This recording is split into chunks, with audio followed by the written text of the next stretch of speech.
yet. We're still working on it. Just give us a couple seconds here.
Donnie, you've come off mute.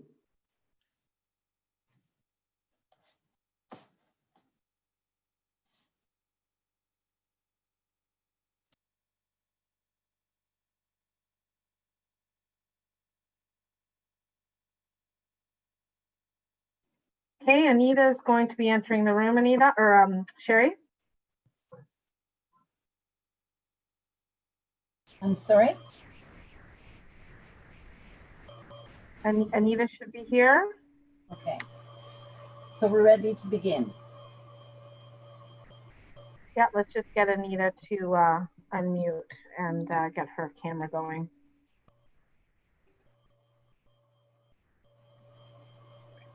There you are. Sorry, technical difficulties. The operator, me. Okay,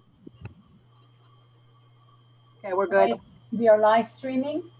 Yep, we're good to go. Thank you very much. All right, this Committee of Adjustment meeting of August the 11th.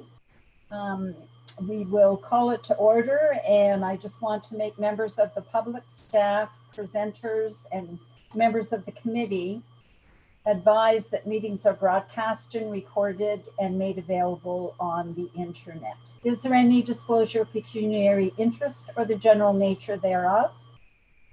Seeing none, please note that in the records, Madam Clerk. We have no deputations. So we have a number of consent items, and we are going to deal with them all and then have one motion at the end, and then we will be dealing with a deferred matter. So Rob, can you please announce the purpose of the meeting?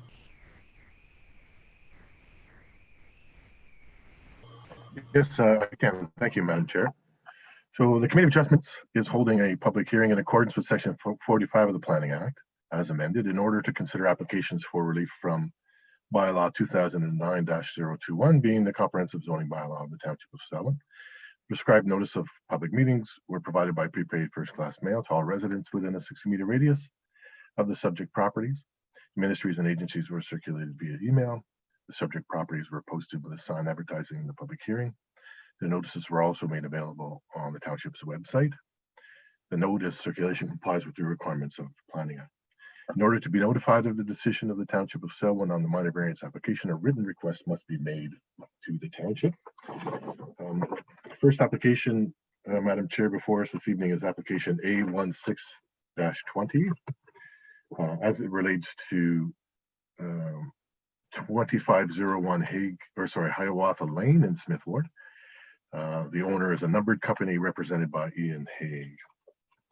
The applicant in this context is seeking relief from the setback from minimum high water mark from 30 meters to 20 meters in order to permit the construction of an addition to an existing cottage. The addition will be approximately 507 square feet in building area.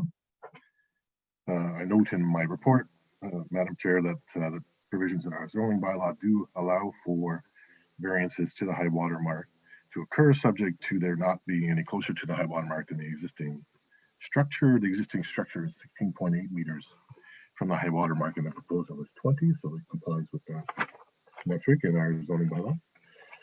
I've also noted in my report why it is I believe the application meets the 4 tests of in the Planning Act as it relates to minor variances, that the proposal meets the general intent of the township's official plan and its zoning bylaw. It's appropriate development and use of a land, building, or structure, and it is minor in nature. We have received notice, or we have received a response to our notice from the Conservation Authority, and that's it. And I've made note as a condition of their. I made note of their concerns in a condition that I proposed for the variance, Madam Chair. I also note that as it relates to the Ministry of Tourism, Culture and Sports checklist, as whether or not an archaeological assessment is required, we have established that it appears to be warranted in this particular context. So that also appears as a condition of approval. So I have recommended that the committee grant the variance subject to the conditions listed in my report. Thank you very much. Is the applicant or agent on the line? I believe Mr. Haig is the owner. Do you have anything you wish to add, sir? I'm on the line. Do you have anything you wish to add to what Rob has said? All right, thank you very much. And Deputy Clerk, is there anyone that's here in opposition?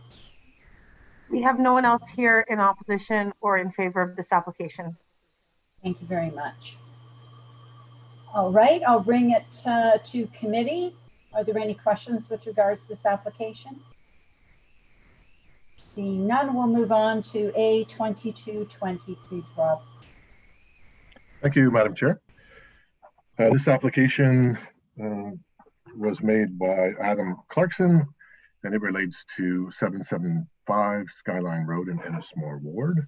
The applicant is seeking a reduction in the front yard setback from 15 meters to 9.4 meters in order to permit the construction of a 160 square foot front porch addition. This is part of what they're proposing to redevelop the property. They're also going to be adding larger garage as well, but this is the provision or the aspect of their proposal that requires a variance. I note as well in my report, Madam Chair, why it is I believe that the application meets the 4 tests of the official plan. I believe it meets the general intent of our official plan and our zoning bylaw. Is appropriate development and use of the building or structure, and it is minor in nature. We have heard from the Conservation Authority, who has no issue with the proposal, and in this particular context, any of the triggers related to the requirement for an archaeological study have not been met. So that's not a condition of the consent or the variance, Madam Chair. All right.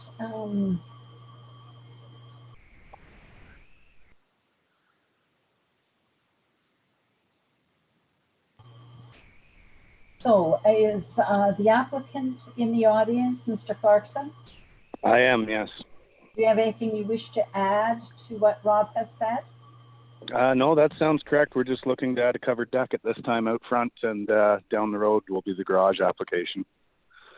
Thank you.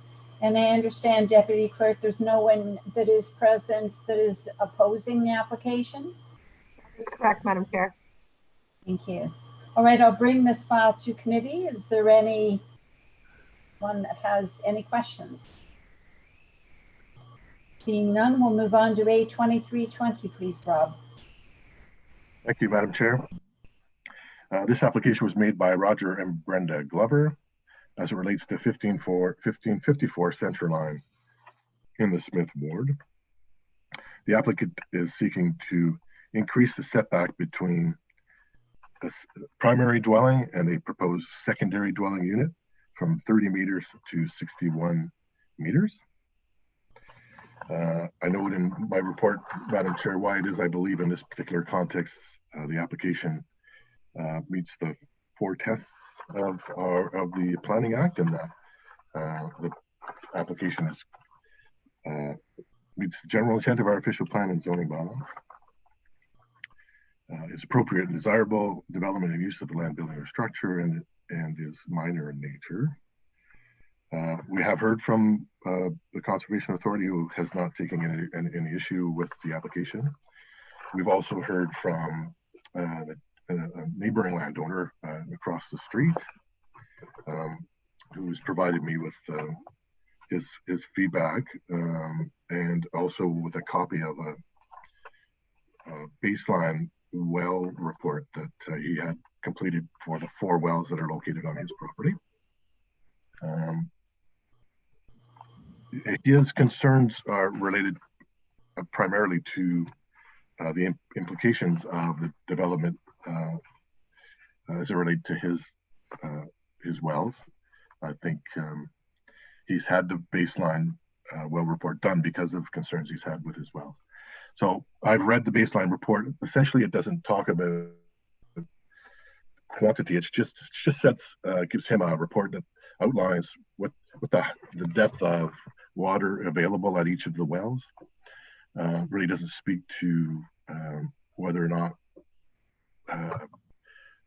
proposals such as what is being advanced by Mr. Glover would have an impact on his well. In any event, the question here, Madam Chair, isn't whether or not a secondary dwelling could be constructed. That's a foregone conclusion. Our policies would allow for a secondary dwelling to be constructed. What's being proposed is that the dwelling be 100 feet further from the existing dwelling than would be permitted today. So effectively, as it relates to Mr. Sidney's property, it would mean that the dwelling would be roughly 1,800 feet from his house as opposed to 1,900 feet. So again, in this particular context, I think when you consider that as being the scope and scale, it is certainly minor in the scheme of things, in my opinion. And I've not changed my opinion as a result of reading Mr. Sidney's concerns. All right, thank you. I understand, Deputy Clerk, that there is no one here in support of or opposition to this application, correct? That's correct, Madam Chair. Thank you very much. I'll bring it to committee. Are there any questions? Anita? Thank you, Madam Chair. Just with regards to the last paragraph on Mr. Sidney's letter, he talks about the size of the new unit. He states in his letter that the new unit is larger than the 60% as stated in the zoning bylaw 2009-021. Rob, can you just comment on that last paragraph? Sure.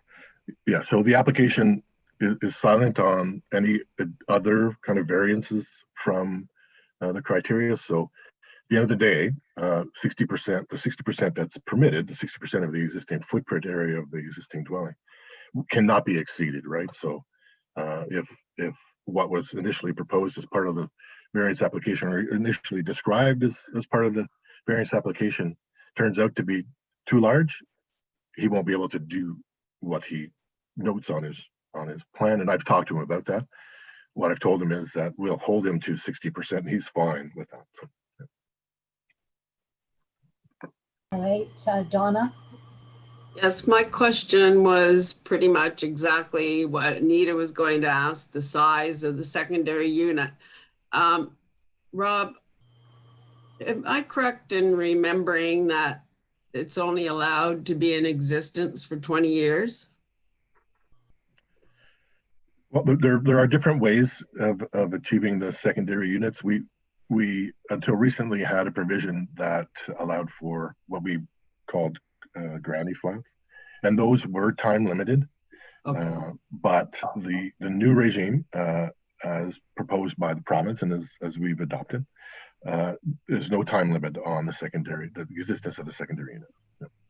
Okay, that makes sense because to build a home that size, I would hate to see it have to be taken apart in 20 years. So that's great. I missed that little point. Thank you. All right, are there any other questions with regards to this application? Seeing none, we'll move on to A2420, please, Rob. Thank you, Madam Chair.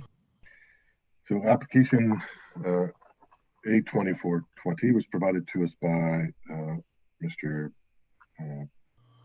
Brooks as it relates to his property at 468 Lindsay Road in Smith Ward. The applicant is seeking to increase the maximum height of an accessory structure from 4 meters to 4.85 meters, and to increase the maximum lot coverage for accessory structures from 5% to 6.3% in order to permit the construction of a 1,152 square foot detached garage. So in this context, obviously there's a property is developed with a dwelling with some decks, and the totality of the accessory structures will exceed 5%. So he's asking for an increase in the lot coverage. In addition, in this context, he's looking for a slightly taller building than what would be permitted. And so he's asked for an increase in the height. And once again, Madam Chair, I've summarized in my report why I believe that in this context, the general intent and purpose of the official plan and zoning bylaw being met, that the development is desirable as relates to land, building, or structure, and that the proposal is minor in nature.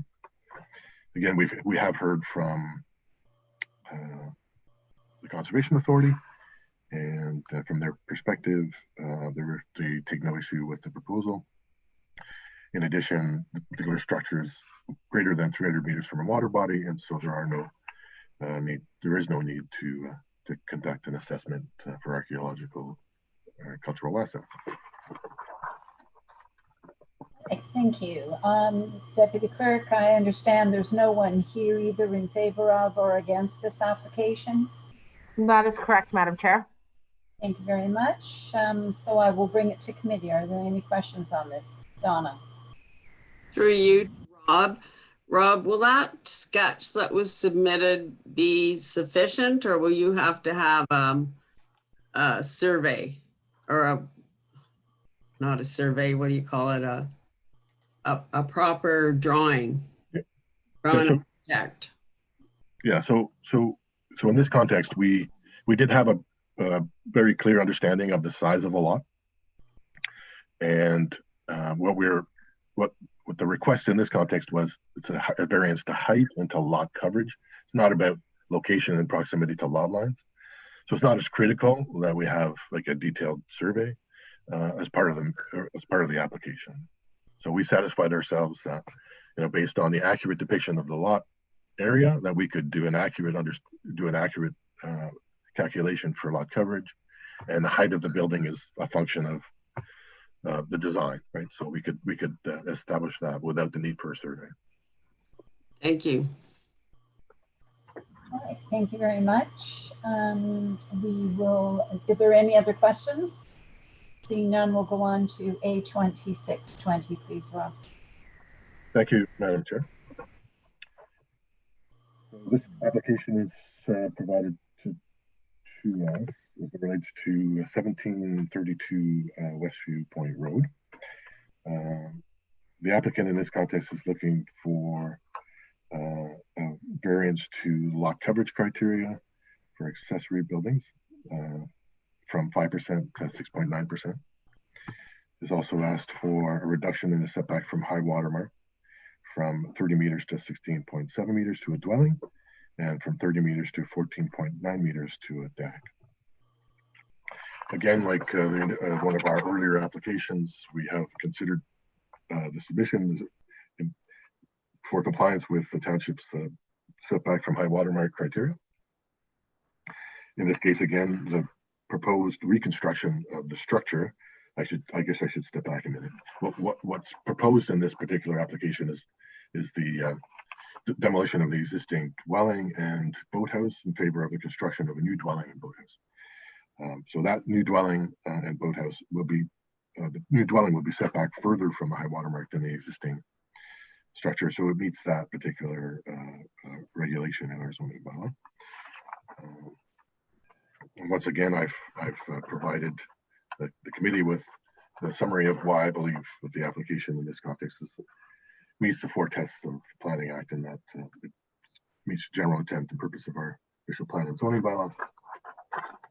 It's appropriate for the development and use of land, buildings, and structures, and is minor in nature. We have received correspondence from the Conservation Authority, who has asked that we impose a condition as relates to the natural heritage system, which is identified in proximity to the property, and that is a condition that I've asked the committee to impose. And secondly, we have vetted the application for through the Ministry of Citizenship and Sports and Cultures guidelines as it relates to archaeological reviews, and we have established that in this context, review is warranted given the scope and scale of the proposal, and I've recommended that we include that as a condition as well, Madam Chair. Thank you very much. I understand that both the owner and the agent are with us today. Do either of you have anything that you wish to add? Hi, this is Cynthia McKean. Just in regards to the archaeological assessment, I'm just wondering if there's a list, a pre-approved list of archaeological assessors available from the town for me to approach for that work. Yeah, so we've copies of a number of reports that have been done by qualified individuals, and I'd be happy to provide you with the names of those that we've received today. Okay, great, thank you. And is there anything else that you would like to add? No, that's it, thank you. Right, is there anyone here, Deputy Clerk, that's opposed to this application? No, there's no one else, Madam Chair. I just wanted to confirm that Agent Mark Crampton was not in attendance and just the owner. Okay, thank you very much for that clarification. I'll bring it to committee. Are there any questions? Seeing none, I'm looking for a motion to approve these files that we've just heard about. Jerry and Anita, all in favor? That's carried, thank you. Now we'll move on to A2020. Rob? Thank you, Madam Chair. Yeah, so the committee held the required public meeting on July 14th. You heard my report. We heard from the applicant's agent, and we also heard from the neighboring landowners. We heard certainly during the meeting, and they were they had also provided us with a number of written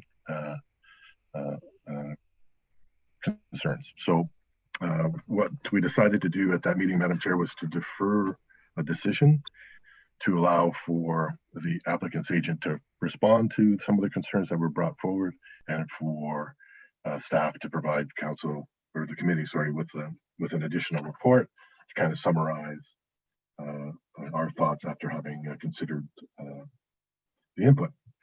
And so this report before the committee this evening essentially summarizes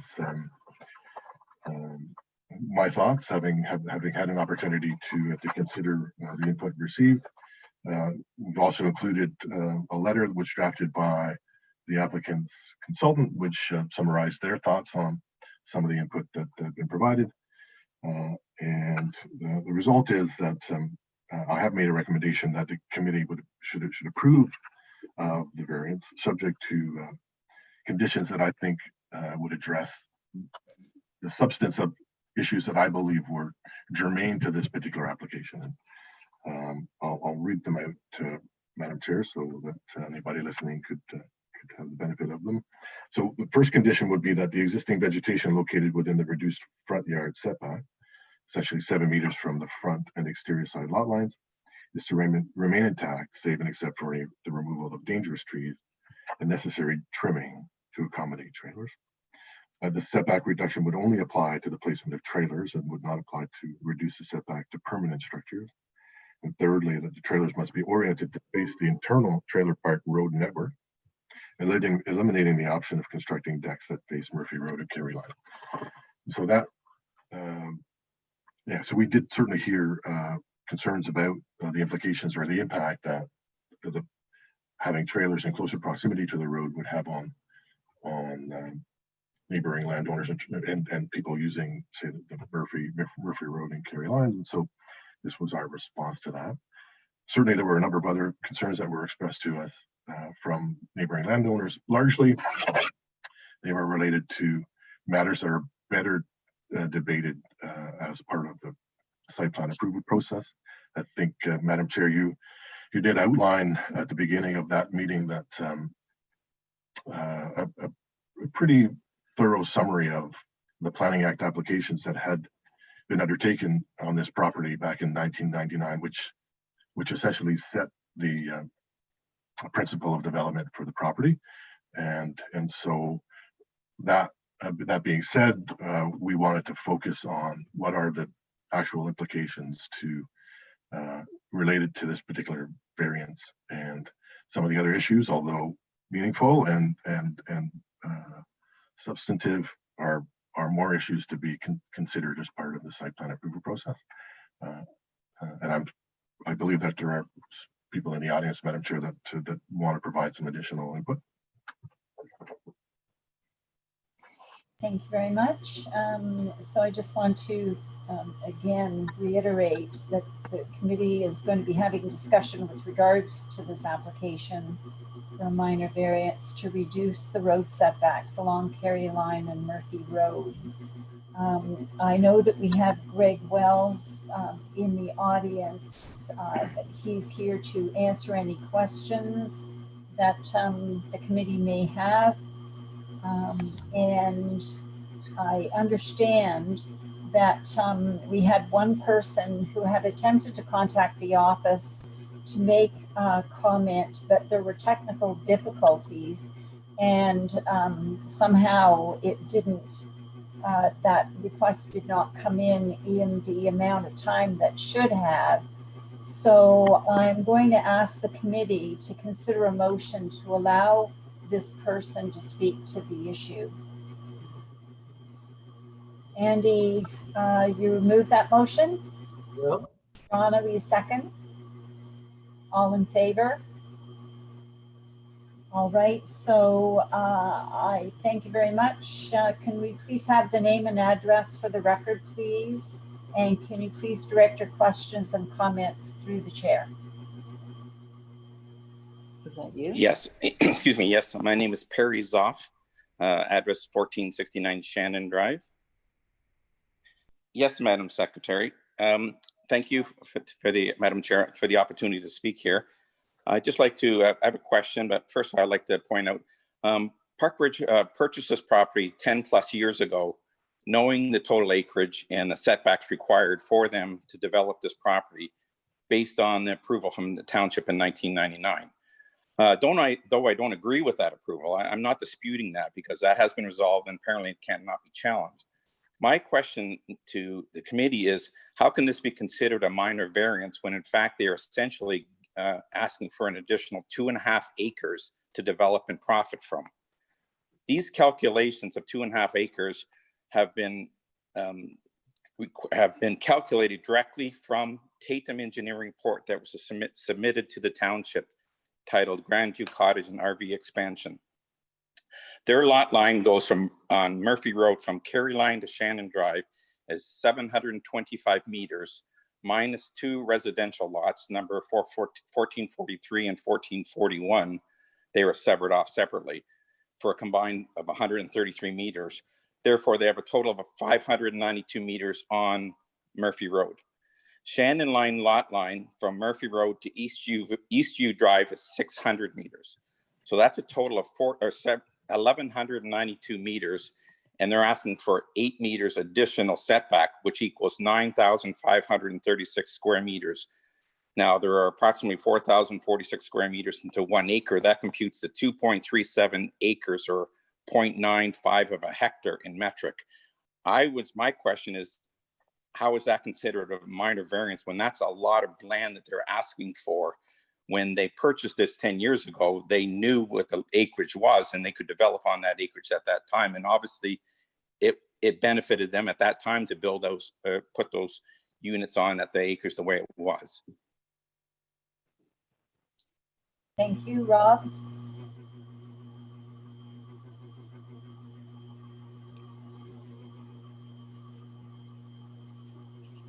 You're muted. Sorry, Madam Chair. So the application really doesn't speak to an increase in density. Our zoning bylaw does speak very specifically to the density permitted in trailer parks. It also provides for minimum lot sizes. Yeah, I guess it's fair to say that, you know, part of the reason that the applicant has asked for the reduction in setbacks is so that they can more easily rationalize the internal network, and you know, clearly they're going to benefit in terms of being able to add some density. But the density maximums again are already spoken to in our zoning bylaw, right? So so in terms of whether or not to consider it minor, it's really not an empirical mathematical equation. The Planning Act simply is silent on how to define minor. So you have to take into account the impact that this particular application will have.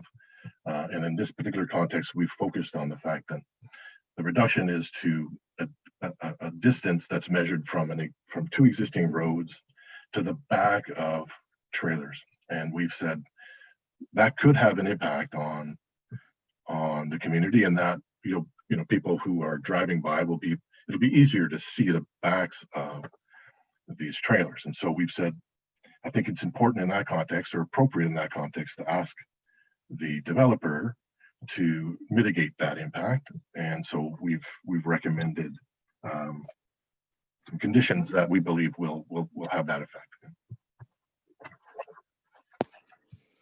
Yeah. Mr. Zoff, is that it? Yes, that's all I can have to say about that. So thank you very much. All right, and I'm now going to bring it to committee. Are there any questions? Anita? Thank you, Madam Chair. So I know that a lot of the people that were having issues with this application, it had to do with the zoning and the designation of the site. I'm just looking at the EcoView report. So I guess my question would be back to 1999, when the actual application was made to change the zoning designation, etc. Excuse me. Would it actually have dictated the number of trailers? Although I guess 1999 trailers versus trailers nowadays, trailers are a lot larger in a lot of cases. So at that time when the application was made back in 99, was there like a maximum number of trailers that would have been allowed, or was it more the land mass acreage area? Yeah, so there is some language in the documents that speak to upwards of 200 units, Madam Chair.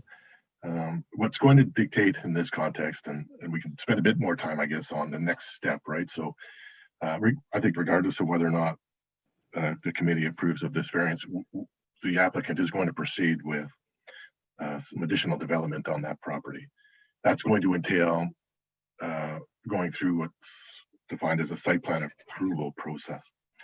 And typically what happens in rural developments is what dictates density, aside from our policies, is the capacity of the land to service the proposal, right? So in this case, they'll have an individual septic system and well, a communal septic system and well or wells, right? So I know that they are designing, brand new systems to address and accommodate this particular proposal, and they'll have to prove to the satisfaction of a peer review consultant at our choosing, at their cost, which is a typical process, that what they're proposing in terms of the density will be supported by the property without having any adverse impact on surrounding land users, right? So that's the test. So they provide an engineer's design, and that design gets vetted by equally qualified professional engineers. And through debate and through review, they come to some understanding as to what the appropriate number of trailers should be on that property, given the limits of the property to provide potable water and to treat sewage. That's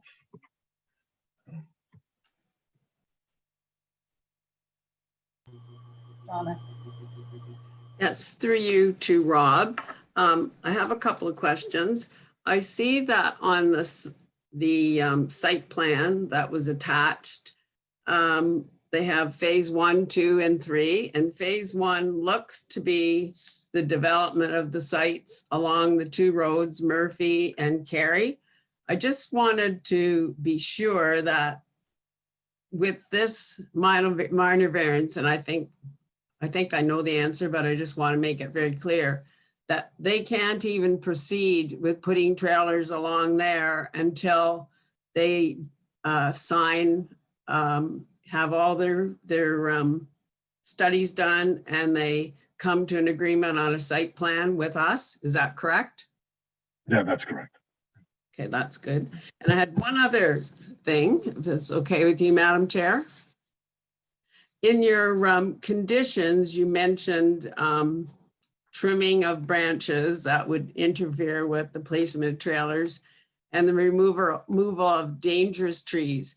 Are those trees specified, the ones that you are considered to be dangerous, or is it just left up to the property owner's discretion to say this tree is dangerous? Yeah, so typically that means trees that are in danger of falling, right? So we don't want to prevent the landowner from, being able to address, potentially dangerous trees, right? So I think what we could do, and what I propose to do in this particular context is a function of the site plan approval. So we'll have these, if the committee approves of the variance, we'll have these conditions entrenched in your decision. In addition to that, we'll be entering into a site plan agreement, which will have detailed site plans, and we can add some language in the agreement itself that kind of adds some additional color to what we mean by the removal of dangerous trees, right? So we can be more specific in that context, Madam Chair.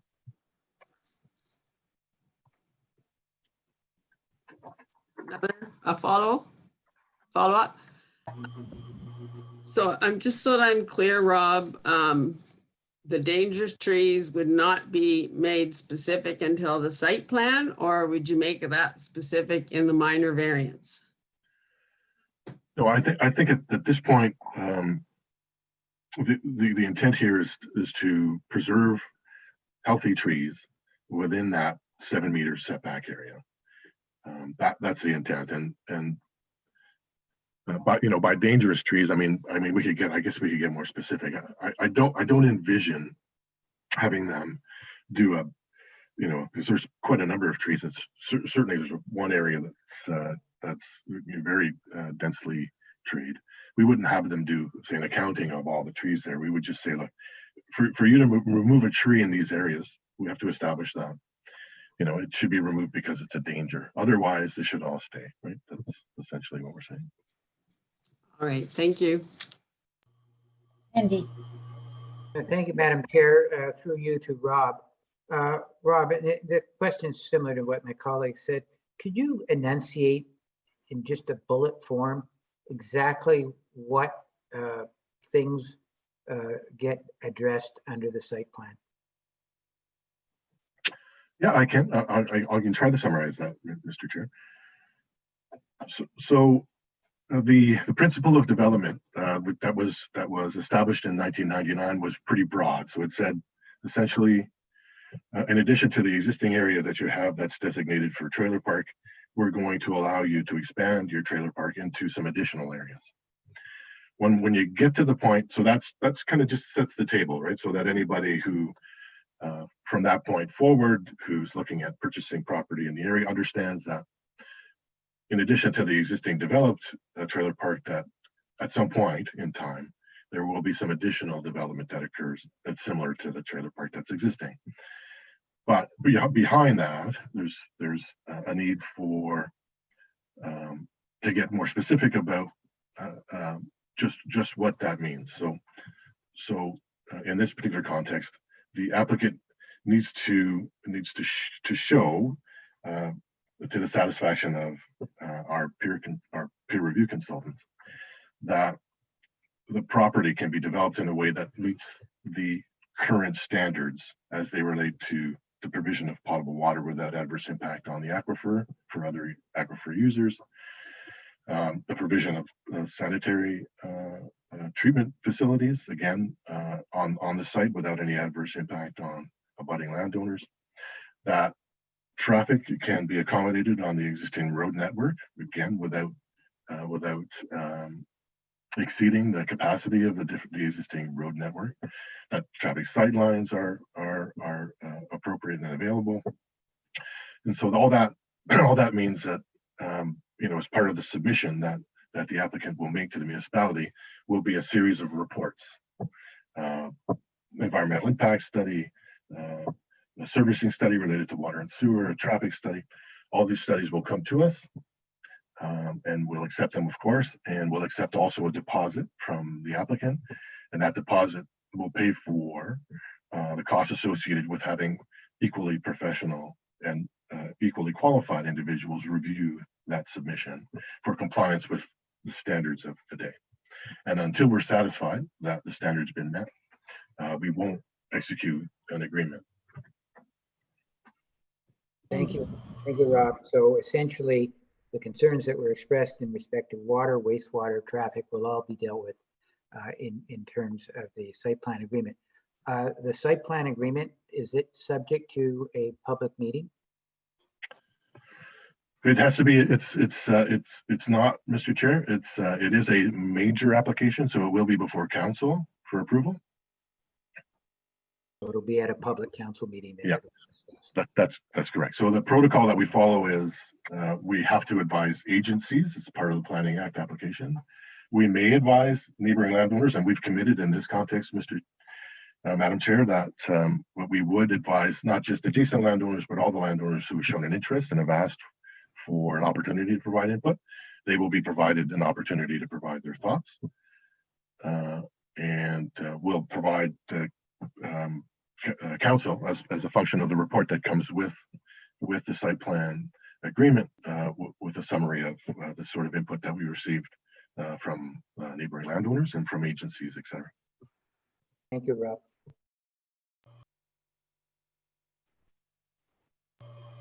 Donna?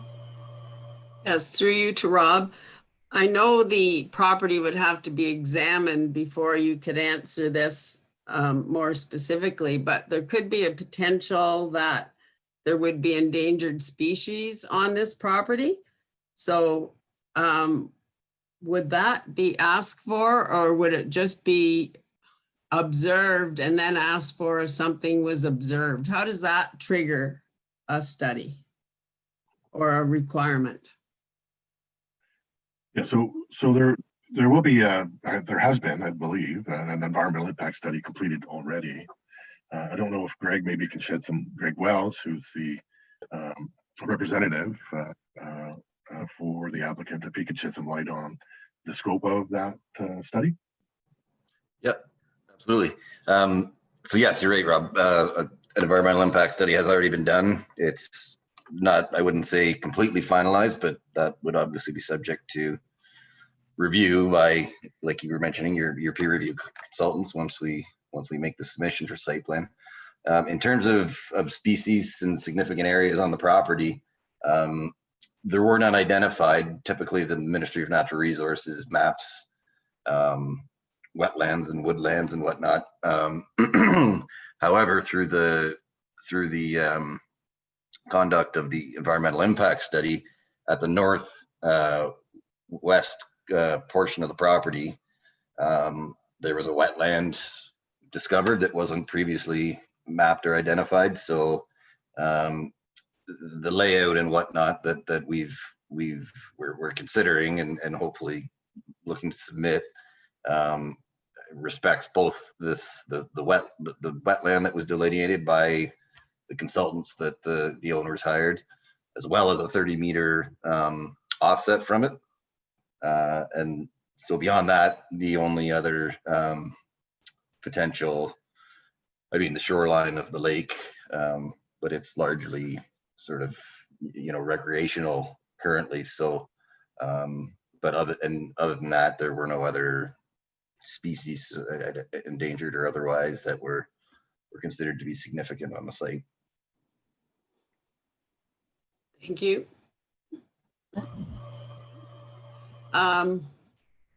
What about the archaeological assessment, Rob? Has this development started after the 1960 date, so that wouldn't come into effect? Yeah, so all that I think would have been considered as part of the process that was followed in 1999, Madam Chair. And of course, this variance is really going to allow for trailers to be installed, which really don't require excavation. So in terms of archaeology, that would have been debated if it was debated at all in 99. That's 20 years ago. I'm not sure that was top of mind then, but that's when it would have been debated or should have been debated for sure. Donna. Yes, there will be disturbance of soil for the, I think they said there was going to be a water treatment plant and a new septic system. So that would have soil disturbance, but is it too late to trigger the archaeological because it wasn't discussed when the zoning bylaw amendment went through?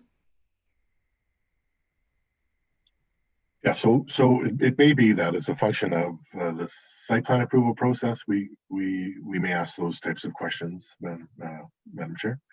But as it relates to this particular application, didn't meet the test in that there won't be any significant disturbance of soil related to the placement of trailers. Okay, thank you. Those are my questions. Thank you. Jerry.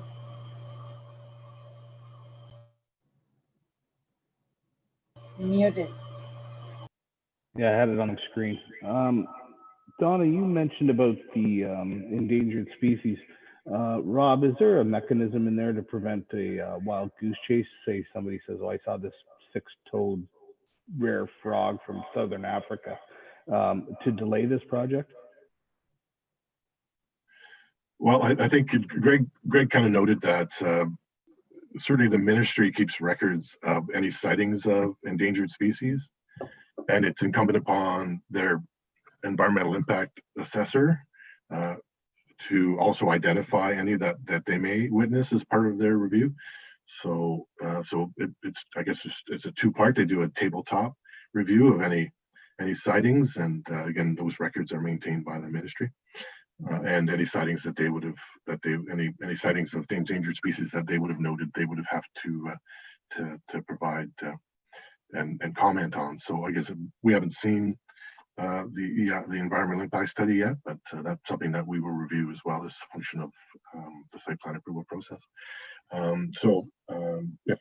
If the ministry hasn't noted anything and the environmental impact assessor didn't note anything, then there shouldn't be any derailment as it relates to that subject in any event.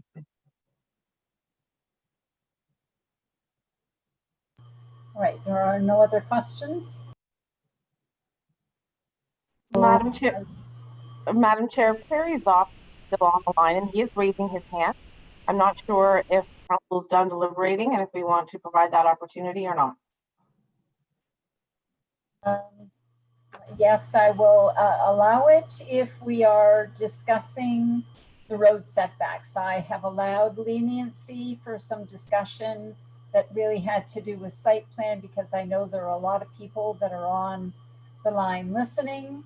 However, our job tonight is to approve or not the minor variance to reduce the road setbacks. So Mr. Zott, if that's what you're speaking to, go ahead.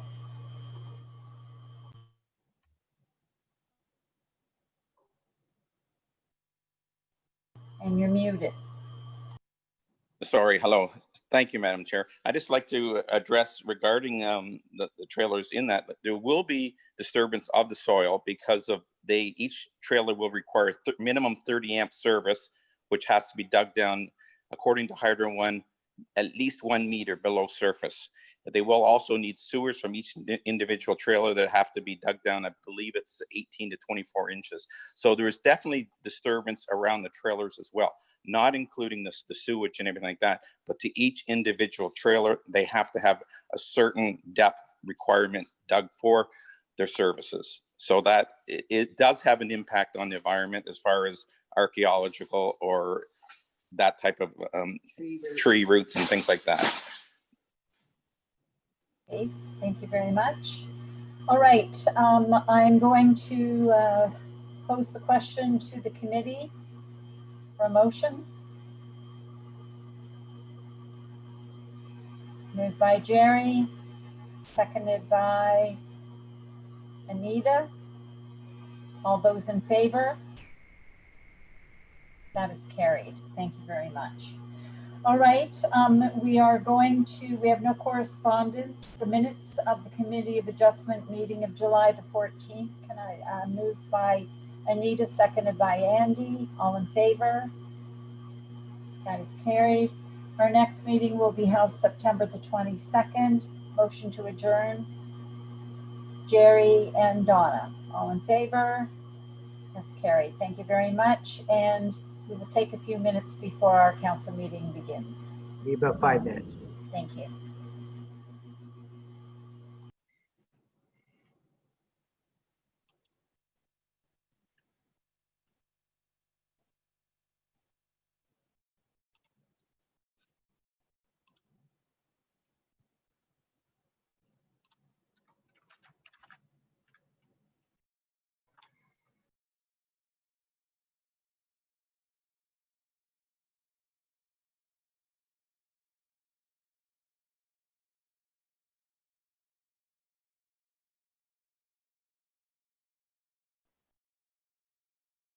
Hi, Anne Marie. It's Tanya, the Deputy Clerk with the Township. How are you? Hi, good. Thank you. I was just wondering how this was going to work. Yeah. So, hi, John. It's Tanya. How are you? Hi, Tanya. I'm well, thank you. How are you? I'm great, thank you. Good. So what I'll do is we'll leave you guys on mute and with your camera off until the mayor calls you up, and then just like in a regular meeting, we'll have your camera turned on and like as if you were coming up to the podium, and then that'll allow for some discussion there. And just to confirm, there is no presentation, correct? No, I was Like just going to ask you if I could screen share because I do have a few slides and I know that I'm going to be strict on keeping it under 10 minutes. Sure, yep. I will, as soon as you get popped up, I will screen share for you. Okay. Okay, great. Thank If you. I'm going to screen share now. Oh, it does say I'm allowed to. Never mind. Yeah. Okay. Okay. Sounds Thank good. you. Okay, Okay, no problem. thanks so much. Thank Okay, you. bye-bye.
Madam Clerk, are we ready to go? You're ready to go. Okay, we're just going to let Gary get back online.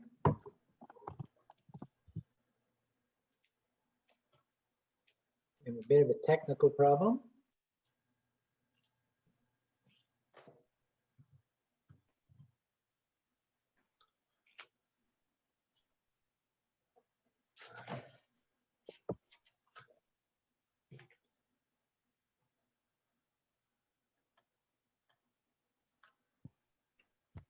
So Jerry's going to log out and log back in. Just give it a minute.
Okay, problem solved. Thank you. I will now call this regular council meeting to order. And I would ask that everyone in attendance observe a moment of silence so that council staff and members of the public can quietly reflect on our duty to the community that we are trying to serve.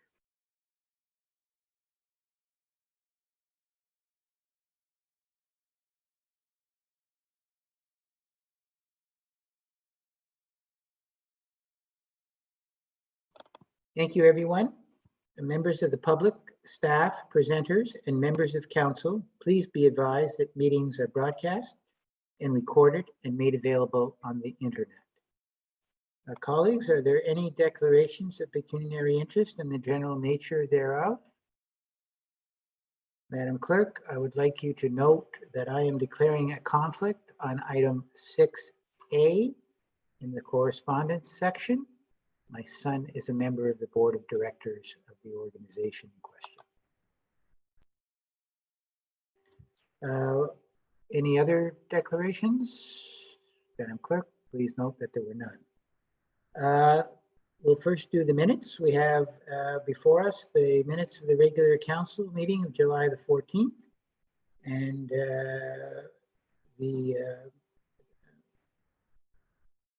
the closed items for July the 14th. Can I have a motion from Donna? Thank you. Anita has seconded. Is there any questions or issues regarding the minutes? Not seeing any. I'll ask all those in favor. Those are approved. Thank you. Any discussion out of the minutes? Not seeing any. We're going to go first to deputations. And the first deputation is I'm going to ask if is Megan in the audience? I don't see her here. Oh, there you are, Megan. Can you liven up your screen? Are you able to? Are you on video or are you just on sound? Hi, Andy, I'm here. You're here? Okay. Well, it's great to welcome you to our meeting. And I'm just going to read a couple of things here because this is a day of recognizing a significant accomplishment of one of our staff. So The Association of Municipal Clerks and Treasurers of Ontario has awarded Megan with the Award of Excellence in Municipal Human Resources. Megan received the highest cumulative grade for this past year's Municipal Human Resource Program, prompting the award. Megan is the township's communication coordinator. She is an extremely keen learner and has taken several municipal courses since beginning her time with the municipality, including in administration, finance, planning, and communications. I know we are all proud of you, Megan, for your accomplishments, and we congratulate you on this award.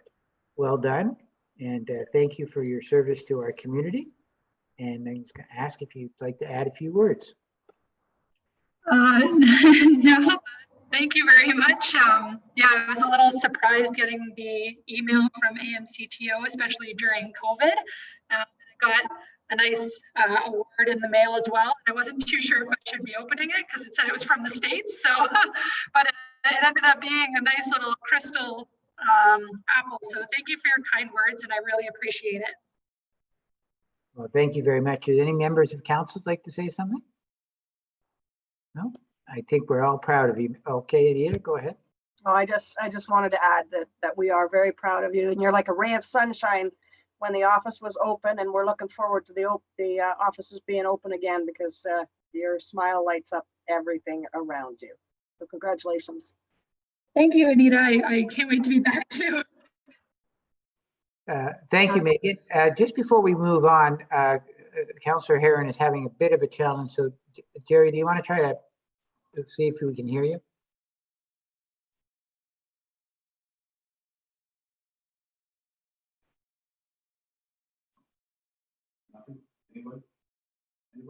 No, we show you're still muted. Madam Clerk, is there something you can do at central control there? Oh, try it now, Jerry. Yeah, well, we got it. We got it. No need for central control. That's great. Okay, we will move on with our second deputation. And we're really pleased. I think Anne Marie is on the line. Yes, she is. I can see her there. Who the head of Lakeville College School, who's going to give us a bit of an update on what the school is planning for this fall. So thank you very much, Anne Marie, and welcome.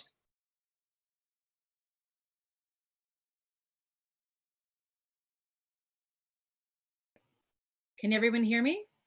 Oh, thank you. Okay, great. Thank you so much for giving us this time, and I will respect the 10 minutes. But it's been really important to us to talk through what our safety plans are and to just ask you to help us understand that we are thinking about how to be a really good neighbor and keep the entire community safe. And I was appreciative of the time that I had with Mayor Mitchell to talk about, you know, our commitment to the safety of everybody, not just our students. And so we thought that there would be an opportunity for us to have this kind of a sharing session. So as a reminder to those of you who aren't that familiar with the school, we are in our 142nd year. We typically have about 380 students. We've been gradually increasing the number of countries that we're coming from. And we're just really fortunate to have this huge piece of property, as you know. When the pandemic hit, actually before the pandemic hit, we canceled all of our March break trips on March the 3rd. And on March the 16th, we actually closed the campus a day before we were mandated to close. And like lots of schools, we quickly switched into a remote learning format. And we also launched an enrichment program that we actually opened up to members of the community and frontline workers for free. Since then, we have been nonstop working to really keep the community safe. And by that, I'm emphasizing that it's not just our school, but we're really looking at this as being a partnership within the community. We understand that there could be some anxiety of bringing kids back from around the world. And so I just wanted to share with you all of the things that are happening and that have been happening over the summer, with emphasis particularly on public health. So we're really fortunate that we have had public health with us twice in the last few months, and they've gone through all of our plans. So that's just what I want to share with you, is a little bit more information about the school and how we're thinking about the return to school. We're an unusual entity at the school in that we're governed by the Ministry of Education, except that we fall under a different ministry with daycares and private schools. And so really, we will follow everything that the Ministry of Education is recommending, plus our main communication is with the public health unit. We also are required to follow all federal requirements. And because we have such an international student body, we believe, you know, we're held to this higher standard of all these parents from around the world constantly telling us what we should be doing, because this is what they're doing in their country. So we're navigating all of this with an interest to really keep all of us safe. We're part of a group in Ontario of other boarding schools and other independent schools. We're a not-for-profit organization, so I actually report to 2 boards, partly for the school and partly for the foundation. Just as an aside, we actually offer more financial aid per student than any other independent school in Canada. And if you can hear my dog, that's because my husband hasn't arrived yet to take the dogs away from me. Anyway, we'll talk about that later. I'll try to keep her quiet. I did get her treats. And then finally, we're also really committed to a lot of research that's out there, and we're always paying attention to that. So we've been very transparent with our return to school plan. It's available on our website. If you go under YLCS, you'll see the return to school plan, and it's called Safety First, People, Place, and Program. So I just want to give you some of those highlights, but we are going full on transparent with everything that we're doing. So I encourage you, if you get questions from the community and anyone's feeling anxious about the fact that we're bringing all these kids back together, we want you to please be in touch and let us know how we can be even better. We just think that's the real commitment that we're making right now, is to this kind of outreach. So one of the strategies we've done is to decrease the overall size of the student body, and recognizing that, you know, we do have these kids coming, and we are keeping them safe with our houses and the smallness of our community. And I'll speak more about that. Mayor Mitchell, you spoke specifically about the need to quarantine the students. So I just want you to know that this has already started, and we are using local hotels. We are not doing any quarantining on our campus. And once they finish their 14 days, then they will come immediately to campus. We're starting with Uplands. And so we're using this kind of staggered approach to get them back onto campus. We're happy to report that we already have had our first student back, and he's actually finished his quarantine at the Village Inn, and has actually already arrived on campus. And so this is history for us. We're really pleased to partner with the local organizations. Oh my gosh, I apologize for her. So we are committed to this, promote the culture of safety. Number 1 and 2 will be the physical distancing and the face masks, of course. We're really fortunate because our campus is so big. We joke that we can do physically distancing like nobody else, because we can actually have an acre per student. That's just our Lakefield College School joke. We are working with everybody around hand washing. We will not have any visitors on campus unless they're pre-tested. We're actually a testing site. We don't know yet if we can do that for the community. We're taking our guidance from public health. We have added and enhanced our cleaning and disinfection. We are working with a group of other schools. So we're going to have a daily screening app with our students and our staff. And we're doing a lot of additional training also in the areas of mental health and wellness, but just also in terms of all the new protocols. And as you may know, if you've known our school a lot, we are talking, we've made a real commitment to the environment and being outdoors every day. So we've actually added additional outdoor classrooms and a lot of outdoor additional furniture so that we can be outside as much as possible through the fall. And then we're adding the air filtration units so that when we come indoors in the fall, we can also, all of this is just about keeping the community safe. What we're interested in is this community partnership, and we want to be really open and just if there's any concerns that our community has, we're asking you to help us to keep everybody safe, not just our students and our staff. In terms of our additional commitments, we've turned one of our buildings into a COVID care unit. Should there be an example or a case on campus, we have also talk to our parents a lot about, we may have a case on campus, so let's talk about it. Let's have a plan in place and be super proactive and open. And so that's also why I'm really grateful to this time with you so that we can talk about that. Here, I'll toss her another treat. We have added to our health and well-being team. They've gone through additional tracing with contact tracing training with Johns Hopkins. We're really committed to making sure that our students and staff get the best care possible. Again, with an eye that this is about our students, our staff, and also the bigger community. We have made a commitment to decreasing our class size. So if you can believe it, we're down to an average of 12.2. We will not go over 18, and any class that goes over 15 will have to make sure that we can do the physical distancing in the class. We've also changed our schedule. So kids used to have 8 classes, now they'll just have 3. So we're really limiting the exposure. And again, I'm saying all of this because I know you're probably in a position where people are asking and worried about having all of these additional kids back on campus. We're bubbling or creating cohorts for all of our houses. If you're familiar with the campus, we have 12 houses. It's the most number of houses of any other boarding school in Canada.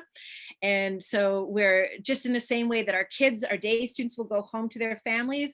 Our boarding students, after doing a day of classes with the physical distancing and the masks, will be able to go home to their residences and have their own sort of safe, protected space where they can, have a family-like atmosphere.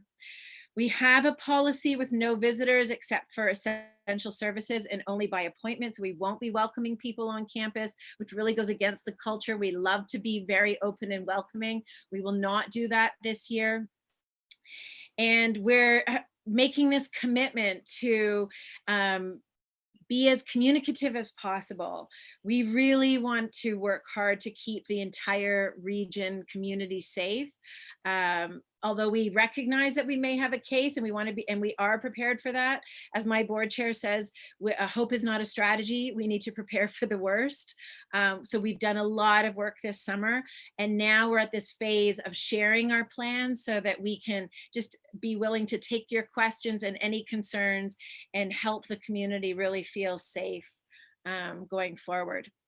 We have assigned John Runza, who's with me on the call today. He's been at the school for over 25 years. Bruce McMahon was also supposed to be on the call, but he was called to an emergency. So those are 2 familiar faces for sure. I'm going into my 4th year as part of the community. If there are any questions or concerns, and this is my final slide, I would just ask you please to be as open as possible. Send your questions and concerns directly to us. We want to hear from you, and we want to work very closely with this community. I don't know if there's time. Thank you for this opportunity to share our plans with you. If there's time, I'm happy to take any questions. Well, thank you very much. And I can see that we have some questions. So Sherry, go ahead. Thank you very much for your presentation, Anne-Marie. I have a question with regards to the when the students come back and they go into self-isolation. I see you had someone staying at the Village Inn. There's no restaurant there. How are they getting their meals? We don't have skip the dishes here. That's a great question. Actually, John is in charge of this quarantine process. Why don't you answer that, John? Thanks, Anne Marie, Mr. Mayor, and Ms.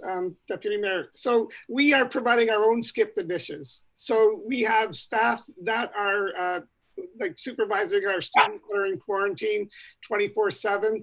I've been on call on the weekend, and we deliver food to the door. We allow them out. He's got a little balcony spot, or had a little balcony spot. So we've been providing all of that, and all of our quarantine procedures fall under the Quarantine Act and have to be approved by the border and Customs and Immigration before students are allowed over. So we provide them with the entire plan in order to bring them here safely. So they're abiding by all of the Quarantine Act regulations. Okay, thank you very much. Donna, and then Anita. Yes, through you to either Anne Marie or John. I was just wondering, when they go home to their individual houses, how many people are in each of the houses? Great question. So all of our houses have no more than 28 students, and we have actually decreased capacities. As I showed you, that we've decreased the size of the school. So we will have double rooms, but we won't have triple rooms. So I would say on average that the average is about 20 students per house. John, do you have anything to add? No, and they will be bubbled once they arrive. So there will be no visitors other than the residential staff who aren't visitors. They live in the homes with the kids in that house. There'll be no outside guests coming in. So we're residentially bubbling them, just like what you're hearing in the cohort models. And the staff also live there, 2 staff who supervise them, plus the cleaners are also being targeted to the specific houses. So they truly are a bubble there. Thank you very much. Anita? Thank you, Mr. Chair. 2 questions. You were saying that that the students are being brought in sort of on a staggered basis. So how long is it going to take you to get those 300 and some odd students? So we have about 100 day students. And so we'll bring those students in beginning the week of September the 8th, and we bring them in by grade. We're actually going to have two or three evenings where we're bringing the parents in at the end of August to walk them through the campus and make sure that everybody is aware of what we're doing. Sorry, you can see that I have 3 dogs with me. I'm sorry. So the parents will be on campus towards the end of the month, and so we can walk them through to make sure that they're partnering with us in all of this. But in terms of the 240-ish international students, they've already started to arrive. I think we have about 6 of them already. One who I showed you is now on campus. He's done his 14 days. And then we have 2 other, that was a flower pot. 2 other hotels where they're working and they're coming through. A set of siblings are quarantining with their mother right now. And so it's started. Second question. Where I work in a retirement home, and so we have daily screening. We get temperature at the beginning of shift and at the end of shift, and then we have to answer a questionnaire as well. Do you do daily temperature checks on the students, or is that part of your protocol? John, do you want to speak about the app that we have? Sure. So we're working with designing our own app, just making it user-friendly for this age group, plus so that it is automatically updated behind the scenes. So when students and staff fill it out, it's a daily and we also get exception reports. So if anyone doesn't do it, then I have the privilege of calling them out and addressing that situation as well. Public Health has asked us to not do temperature screenings unless directed otherwise. Some of our staff do based on their own safety protocol. So Aramark does because they're preparing food in the kitchen, for example. But because we can get so many false readings with the way it's done. And in fact, I had one myself yesterday when I went to the dentist and we had to sit down. So they're saying, don't do the thermal app unless we're directed otherwise. If there's any other symptoms, then they'll direct. And we're using the oral temperature check because of the more reliability around that than the thermal on the forehead, especially when the temperature is like this. Okay, thank you. Donnie, do you have another question? Yes, thank you. I was wondering, are the students going to be allowed off campus? Because I know at times I've been down to Tim Hortons and they like to walk down there when classes end or when they have a break. So will that be allowed? That's a great question. And lots of the shop owners are asking me the same thing. And I think they feel mixed. They want their business. But as one person said to me, your students travel in packs. I'm not sure I want them. So John is as our assistant head in charge of school life, and this year in charge of safety. John, do you want to speak about the protocols? Yes, we are going to limit and restrict their access to town. And I've been talking to some of the our local businesses and restaurants in particular. And so we'll be managing and restricting to certain numbers as to who goes into town and when, so that we can ensure safety. Also, we're very much, a lot of you already have my contact information, but very much interested if our kids are not abiding by the appropriate safety protocols, we'd like to know right away. And but for the most part, they understand that they will lose that privilege if it's taken for granted. Thank you, John. You're welcome, Donna. Okay, I think that does it with the questions. So let me just take a moment to thank you for coming here tonight and to thank you for keeping our community apprised of what your plans are. The college has always been a good partner over the years in various different things, and it's really appreciated that you're making the effort to engage the community as part of your recovery plan and part of your safety protocol. So we appreciate it. And to both of you, good luck with the upcoming year. Thank you for giving us some time. Thank you very much. Sherry wanted to make a comment just before you go. I just wanted to move to receive the presentation, Mr. Mayor. Thank you. And Anita seconded. All in favor? That's it. Thank you. Have a good evening. Thank you so much. Thank you. Okay, colleagues, we are now we're a little bit late, but we're going to go to our public meeting to deal with a zoning bylaw amendment. I'm going to ask Rob to introduce the meeting, and I believe Caitlin from the county is here as well. I'm trying to see if I can see her up on the screen. No, she won't be here. You won't. Well, you're doing it, Rob. Okay, if you could introduce it, that would be great. I can. So the Township of Selwyn is holding a public meeting to consider an application to amend the zoning bylaw for the Township of Selwyn in accordance with Section 34 of the Planning Act. The prescribed notice of public meeting was provided by prepaid first-class mail to all residents within 120-meter radius of the property subject to the application, as well as by way of a sign being posted on the property. The notice was provided via email and fax to the prescribed ministries and agencies. The notice is also available on the Township's website.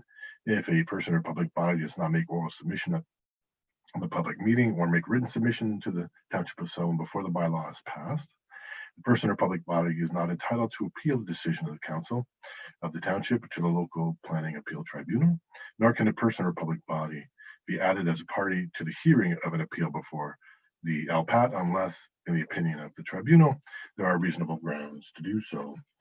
Mr. Chair, there's one application before council this evening provided to us by Vince Young as it relates to property located on part lot 13, concession 7 in Ennismore Ward. The application is to rezone the parcel from rural to rural residential. The requirement is the rezoning is required due to the fact that a small parcel from a larger agricultural parcel was severed in order to accommodate a residential use. So effectively, the rezoning will change the zoning on the property from an agricultural zone to a residential zone. And again, that was a condition that the municipality imposed, condition of the consent that the municipality imposed. In terms of feedback, we did hear from, of course, this issue was a matter of a consent application, so the agencies were certainly aware and would have made any issues that they would have had known at the time of that process. We have heard from the Conservation Authority that did provide us with correspondence, and they do not take issue with the application as it has been made. And of course, the planning report that was provided was, as you noted, drafted by Caitlin Robinson. And in her opinion, the proposal is represents good planning. Thank you very much, Rob. I see that Mr. Young is on the line. Did you want to add anything to what Rob said? I have nothing to add, only that there was an environmental impact study done on the property, and everything was approved through that from Market also. And it's just a 1 acre building lot is all we're trying to get for the family. Very good.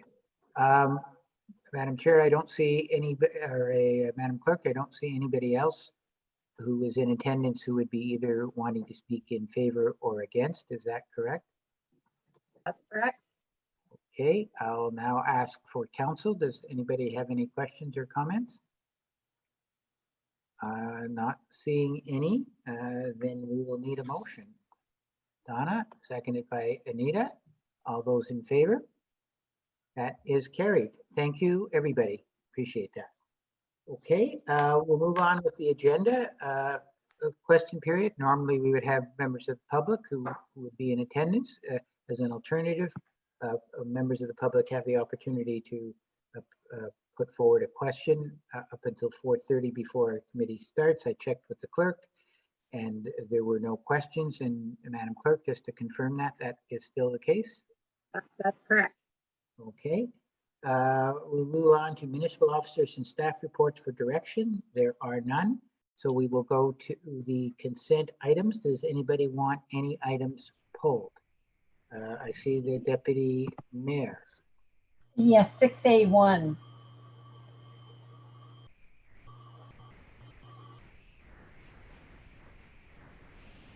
Six A1, I think that's the one that I am going to turn the chair over to you for as well, right?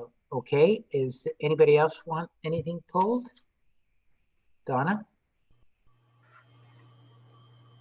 Number 9 in correspondence. So 6-9, okay. Okay, anybody else?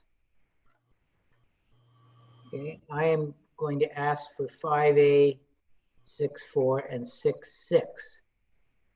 So that's everybody. Have missed anything? Okay, so we'll go first of all to 5A, which I asked to be pulled, and Lane, I think, is online. Yes, he is. So I went through the budget timeline, and it looks good. I just had 3 quick comments. At some point in time in that schedule, I'm assuming we'll have a fairly a good in-depth conversation about the impact of COVID on our finances, both for this year and if there's and how that will impact our budget of 2021. Is that would that be fair to say, Lane? That is correct. I didn't include it in the timeline because I'm not exactly sure when we'll have the best figures for council, but that will definitely come up in our discussions. Okay. The second point on that report, as we're all aware, we have a significant report on our building and planning with a number of recommendations. Just want to make sure there'll be an opportunity in our budget discussion to talk about the impacts of that implementation. We will definitely be talking about that, and we do have another series of service delivery reviews that are underway as well, and they'll be presented to council and also deliberated as part of the budget discussions. Okay, and thank you for raising that. Just to that point, and I don't have the report in front of me, so I may have not written this down correctly, but the discussion about the service delivery review seems to be part of a regular council meeting. I'm suspecting that service delivery review and as you said, will include building and planning, and that can be a fairly lengthy conversation. I'm just wondering whether we need a special meeting or make some sort of provision to give us some time to talk about it, because I suspect that will be an in-depth conversation. Yes, to you, Mr. Chair. The timelines are fairly short on those in terms of getting them finalized and then sending them on to the ministry under the funding program. So they would be coming to council as part of a regular meeting, but then it is anticipated that they'll be discussed in more depth at the special meeting in December. So ideally, the reports would be coming before council, hopefully received at least for information at that point in time, and then be in keeping with the funding model that's put before us by the province. Then any recommendations coming out of those service delivery reviews would be part of the budget deliberation. So if I understand you correctly, the existence of a report, regardless of its contents, needs to get forwarded to the ministry by a certain date in order to meet your transfer payment agreement. But that regardless of sending that report forward to the ministry, we as a council will have an opportunity to deliberate and provide direction on the recommendations of those reports. That is correct. Okay, thank you very much. That was what I had to say on 5A. I think the next item is yours, Sherry, and I will, is that is the, I'm just trying to make, sorry.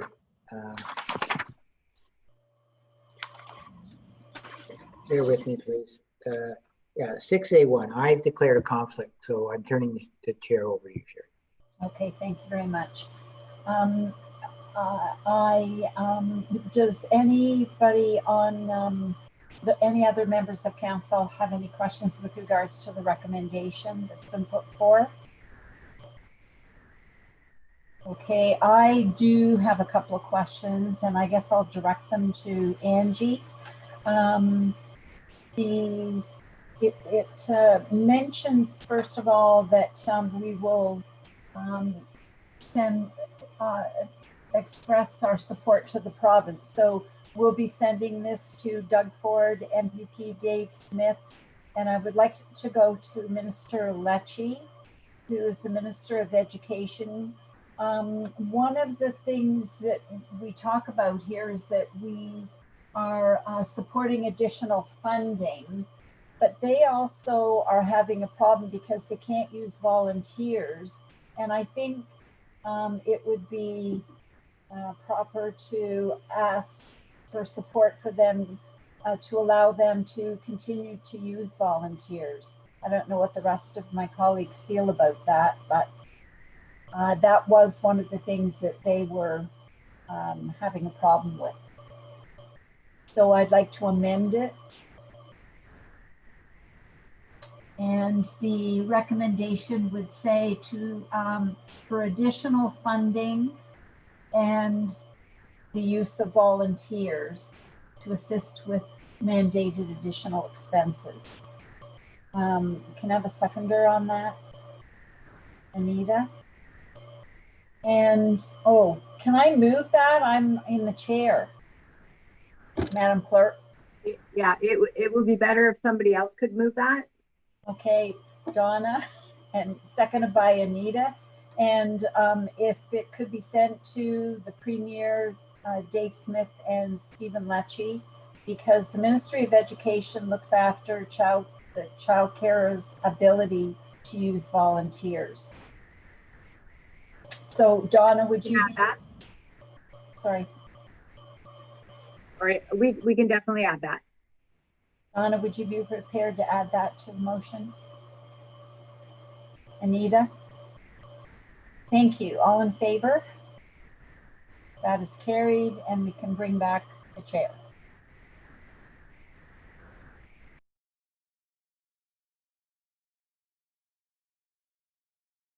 You're muted.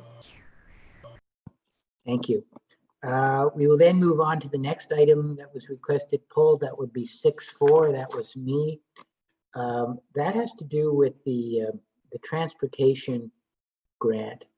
And so I just want to make sure I understand the extension that was provided to date.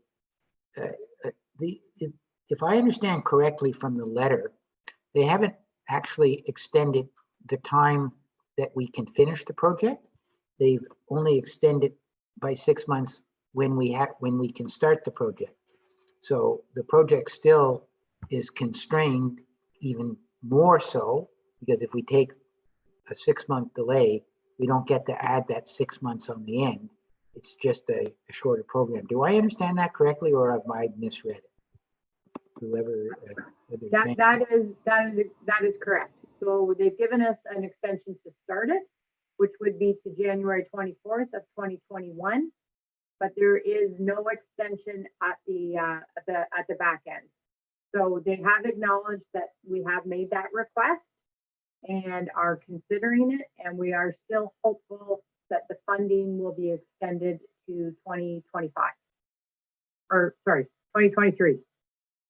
Okay, and that is one of the items that we have a delegation for at AMO, is to speak directly to that ministry and to emphasize the importance of them providing that extension. Okay, next one is 6.6, that's me as well. And it's just a question. So both the Premier and the Prime Minister announced, I think it's $2 billion that is going towards Ontario municipalities generally, and another $2 billion for transit. I just inquiring to Lane or to whoever if we've heard any details as to what a local allocation may look like, or what an application process, if that's required, would look like. We definitely are looking forward to additional details, but nothing definitive at this time. Okay, thank you, Lane. It's possible that we may hear something next week at AMO, so hopefully that'll be the case. The next item is 6.9. I think that was yours, Anita. That was mine. Oh, sorry, Donna. I think I might have the wrong number. I know one of these items I was reviewing the videos, which were the ads for the different businesses in the municipality. And I could be wrong, but I only noticed Sip and Dip and Jesse's. And I just wondered if they would be making any more, and they would add some more, like Sullivan's and I don't know, there are other, Sullivan's is one that I really could not see was included. So I don't know who in staff would know about this. Just thought they were a little lean on the Ennismore businesses. Like there's Metamorphosis as well, and I don't think that was in there. We can definitely focus on that. The focus of July was on restaurants, Donna. It was what? Sorry, it was restaurants. Restaurants, okay. Yeah. They did show a lot of stores. They showed Style Boutique, and they showed Tragically Hip, and they showed the Celtic Connection. There was a lot in Lakefield. Okay, we'll definitely follow up on that. Thank you. Okay, that was all that I had recorded as items wanting to be pulled. Did I miss anything, colleagues? Okay, then we need a motion to receive all of those consent. Anita is moving it. Jerry is seconding it. All those in favor? Thank you. We have no petitions. We will go on to portfolio updates, and I'll start with the community services, transportation and housing. Donna?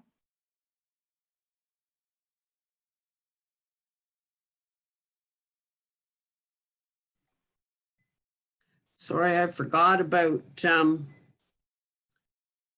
indicating this. I had promised that I would indicate the roads where the Black Cat was, and I didn't look it up. I'm sorry, Sherry. Maybe somebody on staff would help me. The link, as I understand it, is still on hold, and there really has been very little progress or change in the wild rice harvesting, only to hear the fact that the wild rice is not growing so well this year.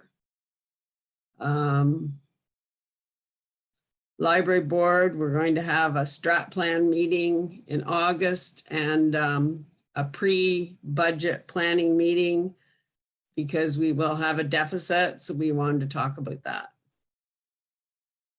I think that covers most things.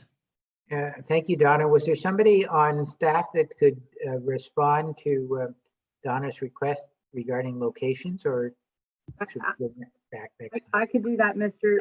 Chair. So it was Clonakilty, Edenderry, and Birch Island Road. Okay, did everybody get that? Okay. And we will be having, am I muted? Nope, you're good. We will be having a police services board meeting sometime in August, and I would expect we'll get the stats for those postings. Thank you, Donna. Sherry, on economic development? Thank you, through you. We're currently at 99 applications for the business reopening program. So that leaves one left. And I know when we were discussing this, we were talking about how successful that particular part of the program would be, and maybe look at adding to it if we had really great uptake. So I'm not sure how we go about doing that if we intend to continue to offer it, because the money's just about run out for what we had put aside for it. There's a couple of businesses in Young's Point now that the paving has been done. They want to pave the parking lots, and they've received CIP applications, and Carrie can help them with the paperwork if they decide to go forward. The old Giant Tiger building is now Terra Firma Construction. They're a Peterborough-based construction company. New gas station on Buckhorn Road is called Inver. They're not open yet, but they are intending to. Robin's Nest closed their storefront. They are still in business, but they do bridal parties as their main clientele, and most of the brides want them to go to their house rather than have they come to the shop. So, and that has been taken over by Queen Street Barbers, which is a new business in town. Rova Patio Furniture on Shamong, the building was sold. The current owners have retired, and the new owners are local Selwyn residents, and they take over in September, and they're going to continue with the patio furniture store. And they're adding another business upstairs, which is a distribution center for water toys and docks. Robinson Storage in Ennismore beside Treescape is open, and Ennismore Storage at 793 Robinson Road is opening soon. And there's a new chip stand, not a chip stand, a food truck on Shamong opening up called Trip Taco. So that's it for me. Thank you. Thank you, Sherry. Public Works and Recreation, Jerry?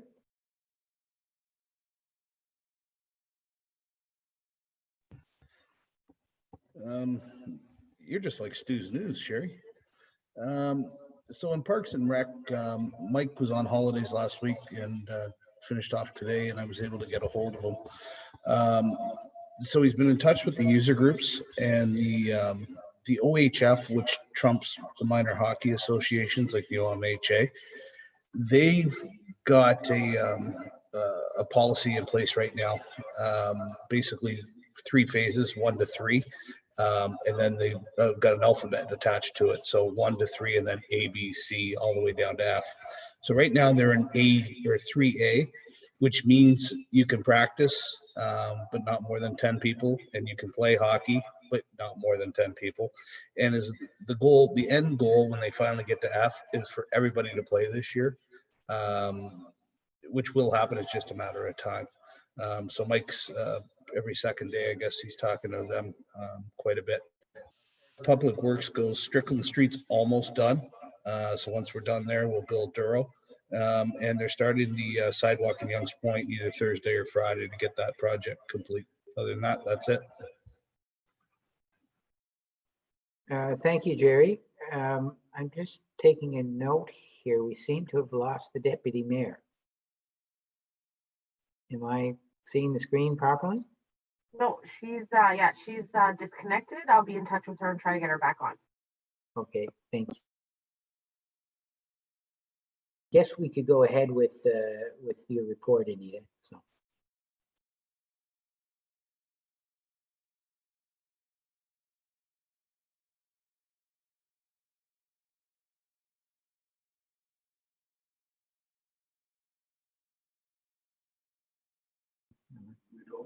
Anita, I think you can go ahead with your report and then we'll get Oh, you. okay. Okay, thank you. I don't really have much to report, just that you and I had been to the Lakeville Community Garden and received a card of thanks and got a chance to pull up some of their cucumbers and have a nice visit with the organizer of the garden. I'm totally impressed with the way that garden is coming along. The fact that they got the section for the early on children's program, the public school, the food bank, the tremendous volunteers that help out with that, and looking forward to seeing further updates on that garden. Good job. Thank you, Anita. It was a great opportunity to see some great work in the community. I'll go on to my report. Just a few things, colleagues. First of all, as you're probably aware, Hydro One formally took over PDI at the beginning of the month. That affects a portion of our township, the Lakefield Ward, in that they service there.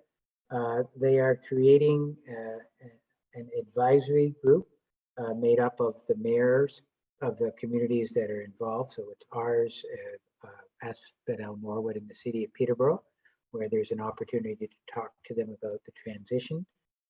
They're establishing a community fund to help out. You may have noticed that they did provide a grant to a local community entity, and they have committed to creating a new maintenance facility in Peterborough. So that's people will eventually see a change in the way that in their billing, but that will take a bit of time before they're ready to make those changes. The second thing, there were two new funding programs that were announced, and we'll be waiting for details. So the Trillium Foundation, Trillium Fund, has announced a new stream of money to deal with COVID recovery.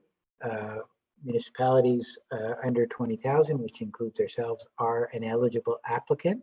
So that's something that I suspect staff will be looking at. Also, the federal government announced a new infrastructure program where they'll be funding 80% of it, again, directed at specific things. I know staff have that and are looking at whether there are opportunities for us locally to make application. In terms of the county, I just wanted to mention part of what we're going through is a process called producer responsibility for recycling, which essentially means the cost of recycling is being transferred to those commercial entities that produce it. One of the things that we'll be looking at very carefully as we go through this process is that with producer responsibility, that the level of service in areas like ours, in less dense areas and more rural areas, will be equivalent to what's being provided in urban centers. So as this is turned over to the private sector to make sure that we continue to receive the kind of service that we've had in the past. The Transportation Master Plan review has been launched, and they are beginning their meetings. I just wanted to mention, I just want to look this up. There is a commitment. Just give me a second here. Which of course I don't. It's estimated to take 14 months, and yes, there are 3 rounds of public consultation that will take place in terms of the Transportation Master Plan. That clearly has a significant impact on our township. The Mayor and Warden's Economic Recovery Task Force continues to meet. Its next meeting is actually this Thursday, which I will be attending. They did submit to County Council a set of recommendations that County Council referred to staff to come back with some recommendations, and the Peterborough Economic Development in the context of the task force has also put forward a new survey for local businesses. In terms of public health did introduce its masking policy, and that is now in place across the public health area. And I would be remiss if I didn't, as I do at all opportunities, to remind everybody about the important public health measures that remain in place. Physical distancing, frequent hand washing. If you think you've been exposed, get tested. And if you don't feel well, stay at home and seek medical care.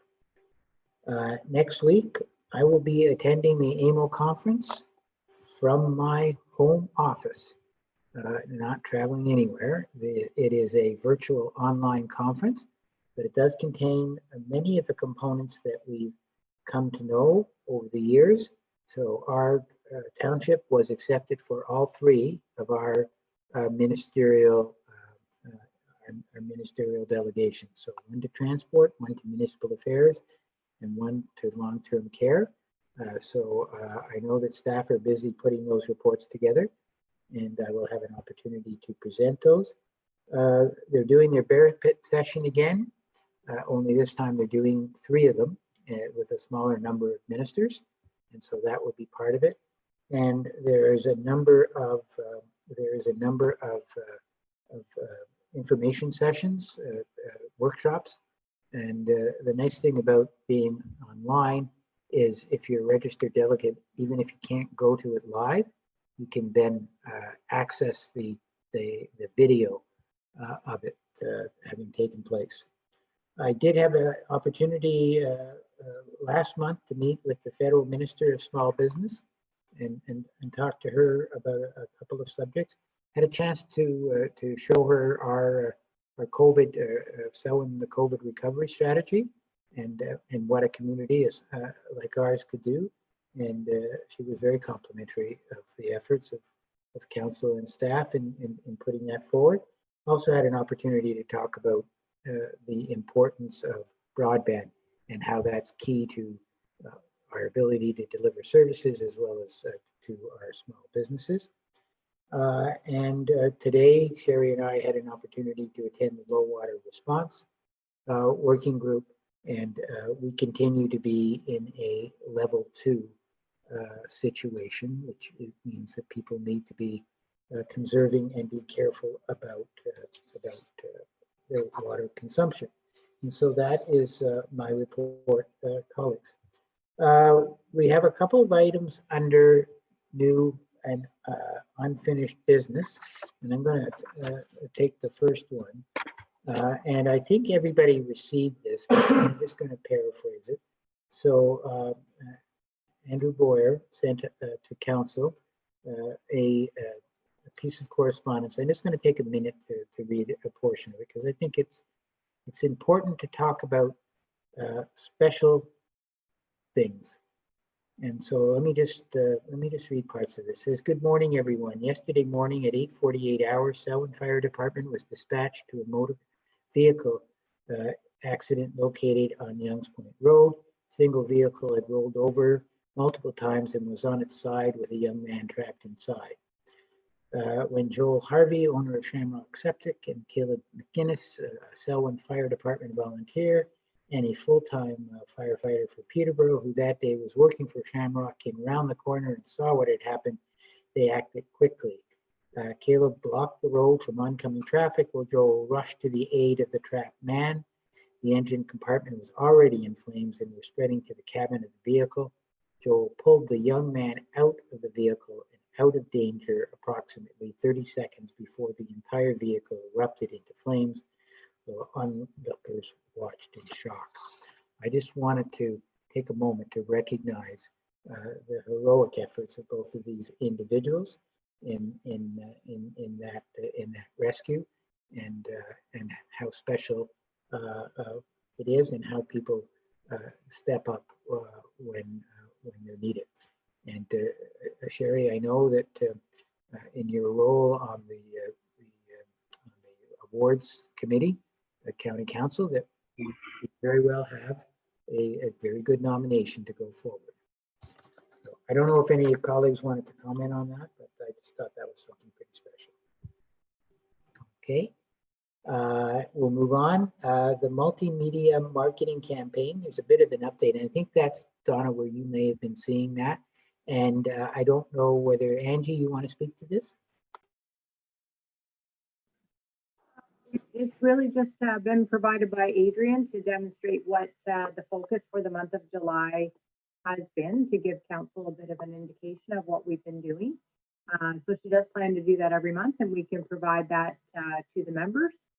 And we have already, Megan reached out to Adrian already, Donna, with some of your comments for some of those other Ennismore businesses. So we'll follow up on that for sure. Okay, does anybody else have any comments on that update? Anita. I just want to say that I've been seeing a lot of the township ads on Chex TV, so it's kind of neat to watch them come up, and they do come on very frequently and throughout different times of the day and the evening. And I have to say, my my 13-year-old came up to me the other day and said, "How come Selwyn is on Instagram so much in the last little while?" So it was our presence was noted. So I follow Twitter, so but she does Instagram. So that was good to hear, and it was totally unprompted. Good. The final item there is something that that I asked to be put on the agenda, and it dealt with facilities reopening. And I just going to pose a couple of questions to staff, and hopefully folks could respond. So I was just interested in what our plan is for reopening our township office in terms of to the public, so the public can come in. I realize we're doing some by appointment only, but generally when our front counter may be available to the public, and the types of things that we need to do to get ready for that, what our plans are for the mix between staff who are going to be working in our office and those who will be continuing to work remotely. In terms of part of what Jerry talked about, what our plans are for reopening things like our arenas, our rooms on top of our arenas, our recreational facilities, things like the Marshland Center, and how we're looking at that. And the final question I had was if at some point we'll be returning to live answering of the telephones. I know that there's a tremendous amount of work out there, but I'm just hoping that staff could provide us a bit of an update.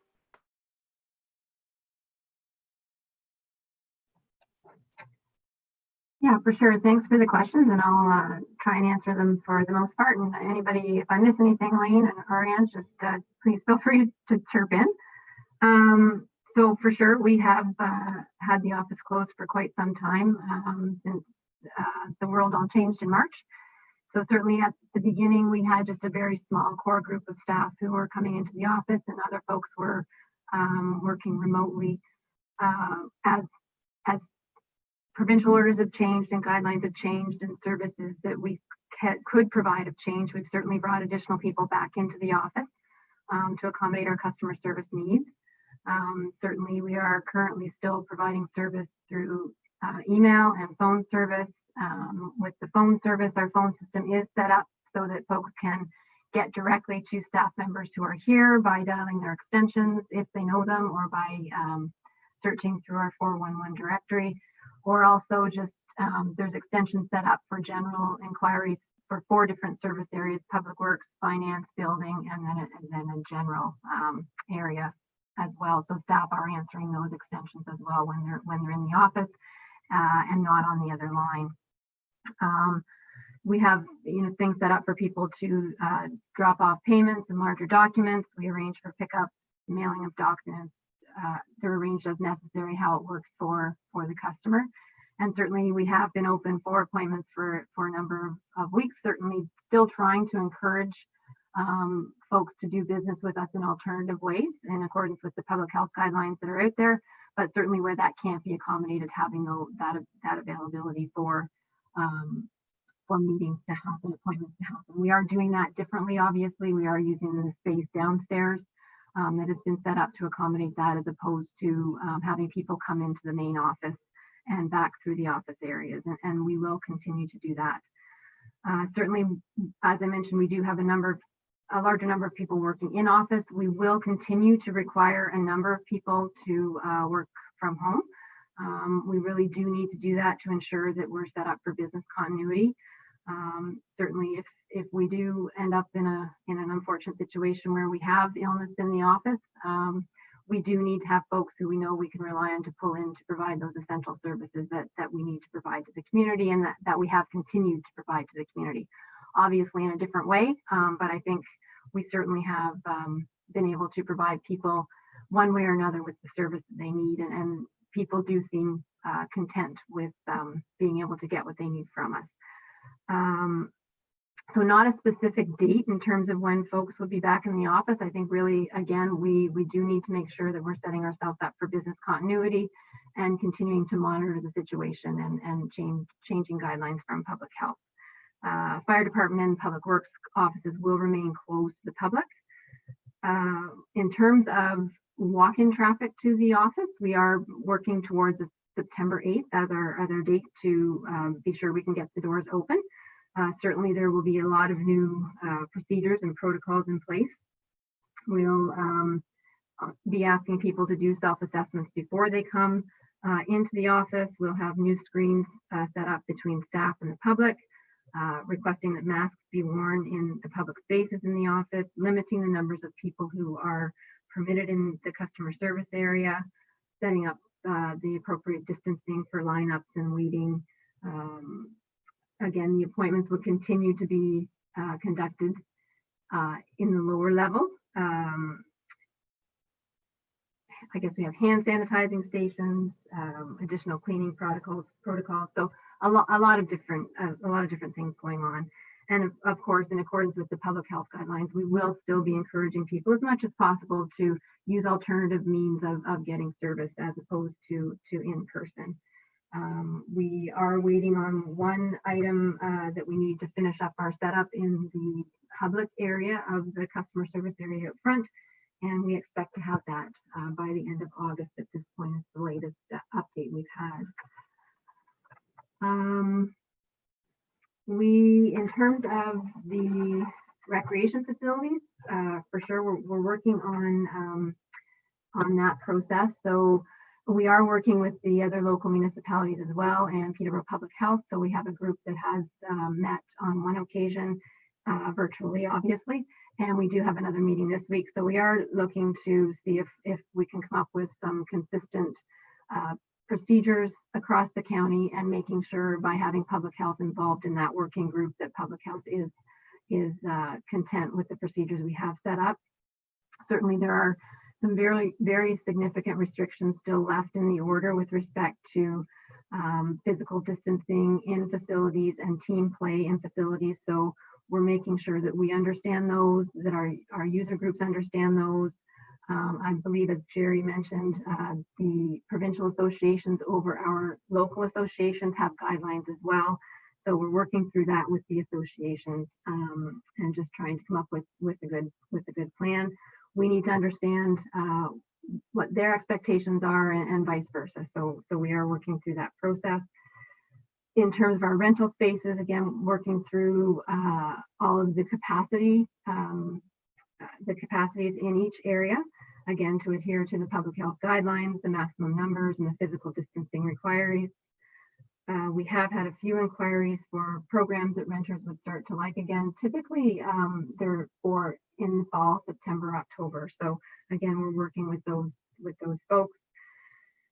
And I guess just looking at our facility rental agreements to make sure that we have everything in there, that the responsibilities are set out in terms of enforcing those public health requirements, because our rental facilities are not all supervised when folks are there. So again, we're working through all those processes with all the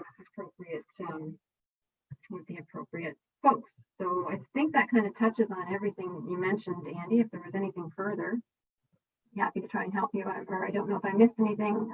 Lane or Ange could add, or Mike. Okay.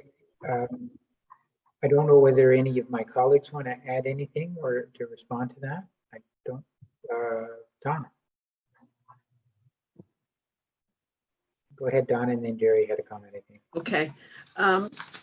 I think Janice indicated that the members of the public have been satisfied with how their questions and so on are being answered with emails specifically. I had about 3 incidences last week when people left messages on Monday and called me Friday that they hadn't received a response.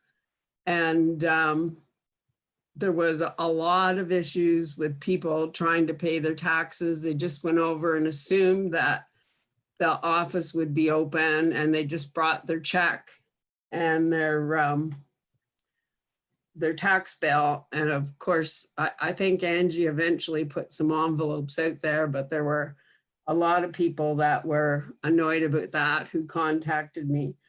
So I would really hope that we could at least get one frontline worker to answer the phone, and possibly, maybe not right away, but within the very next week or so, have people come into the office maybe on a one-on-one basis, because I don't really agree that people are satisfied with the service that they're getting, from what I'm hearing.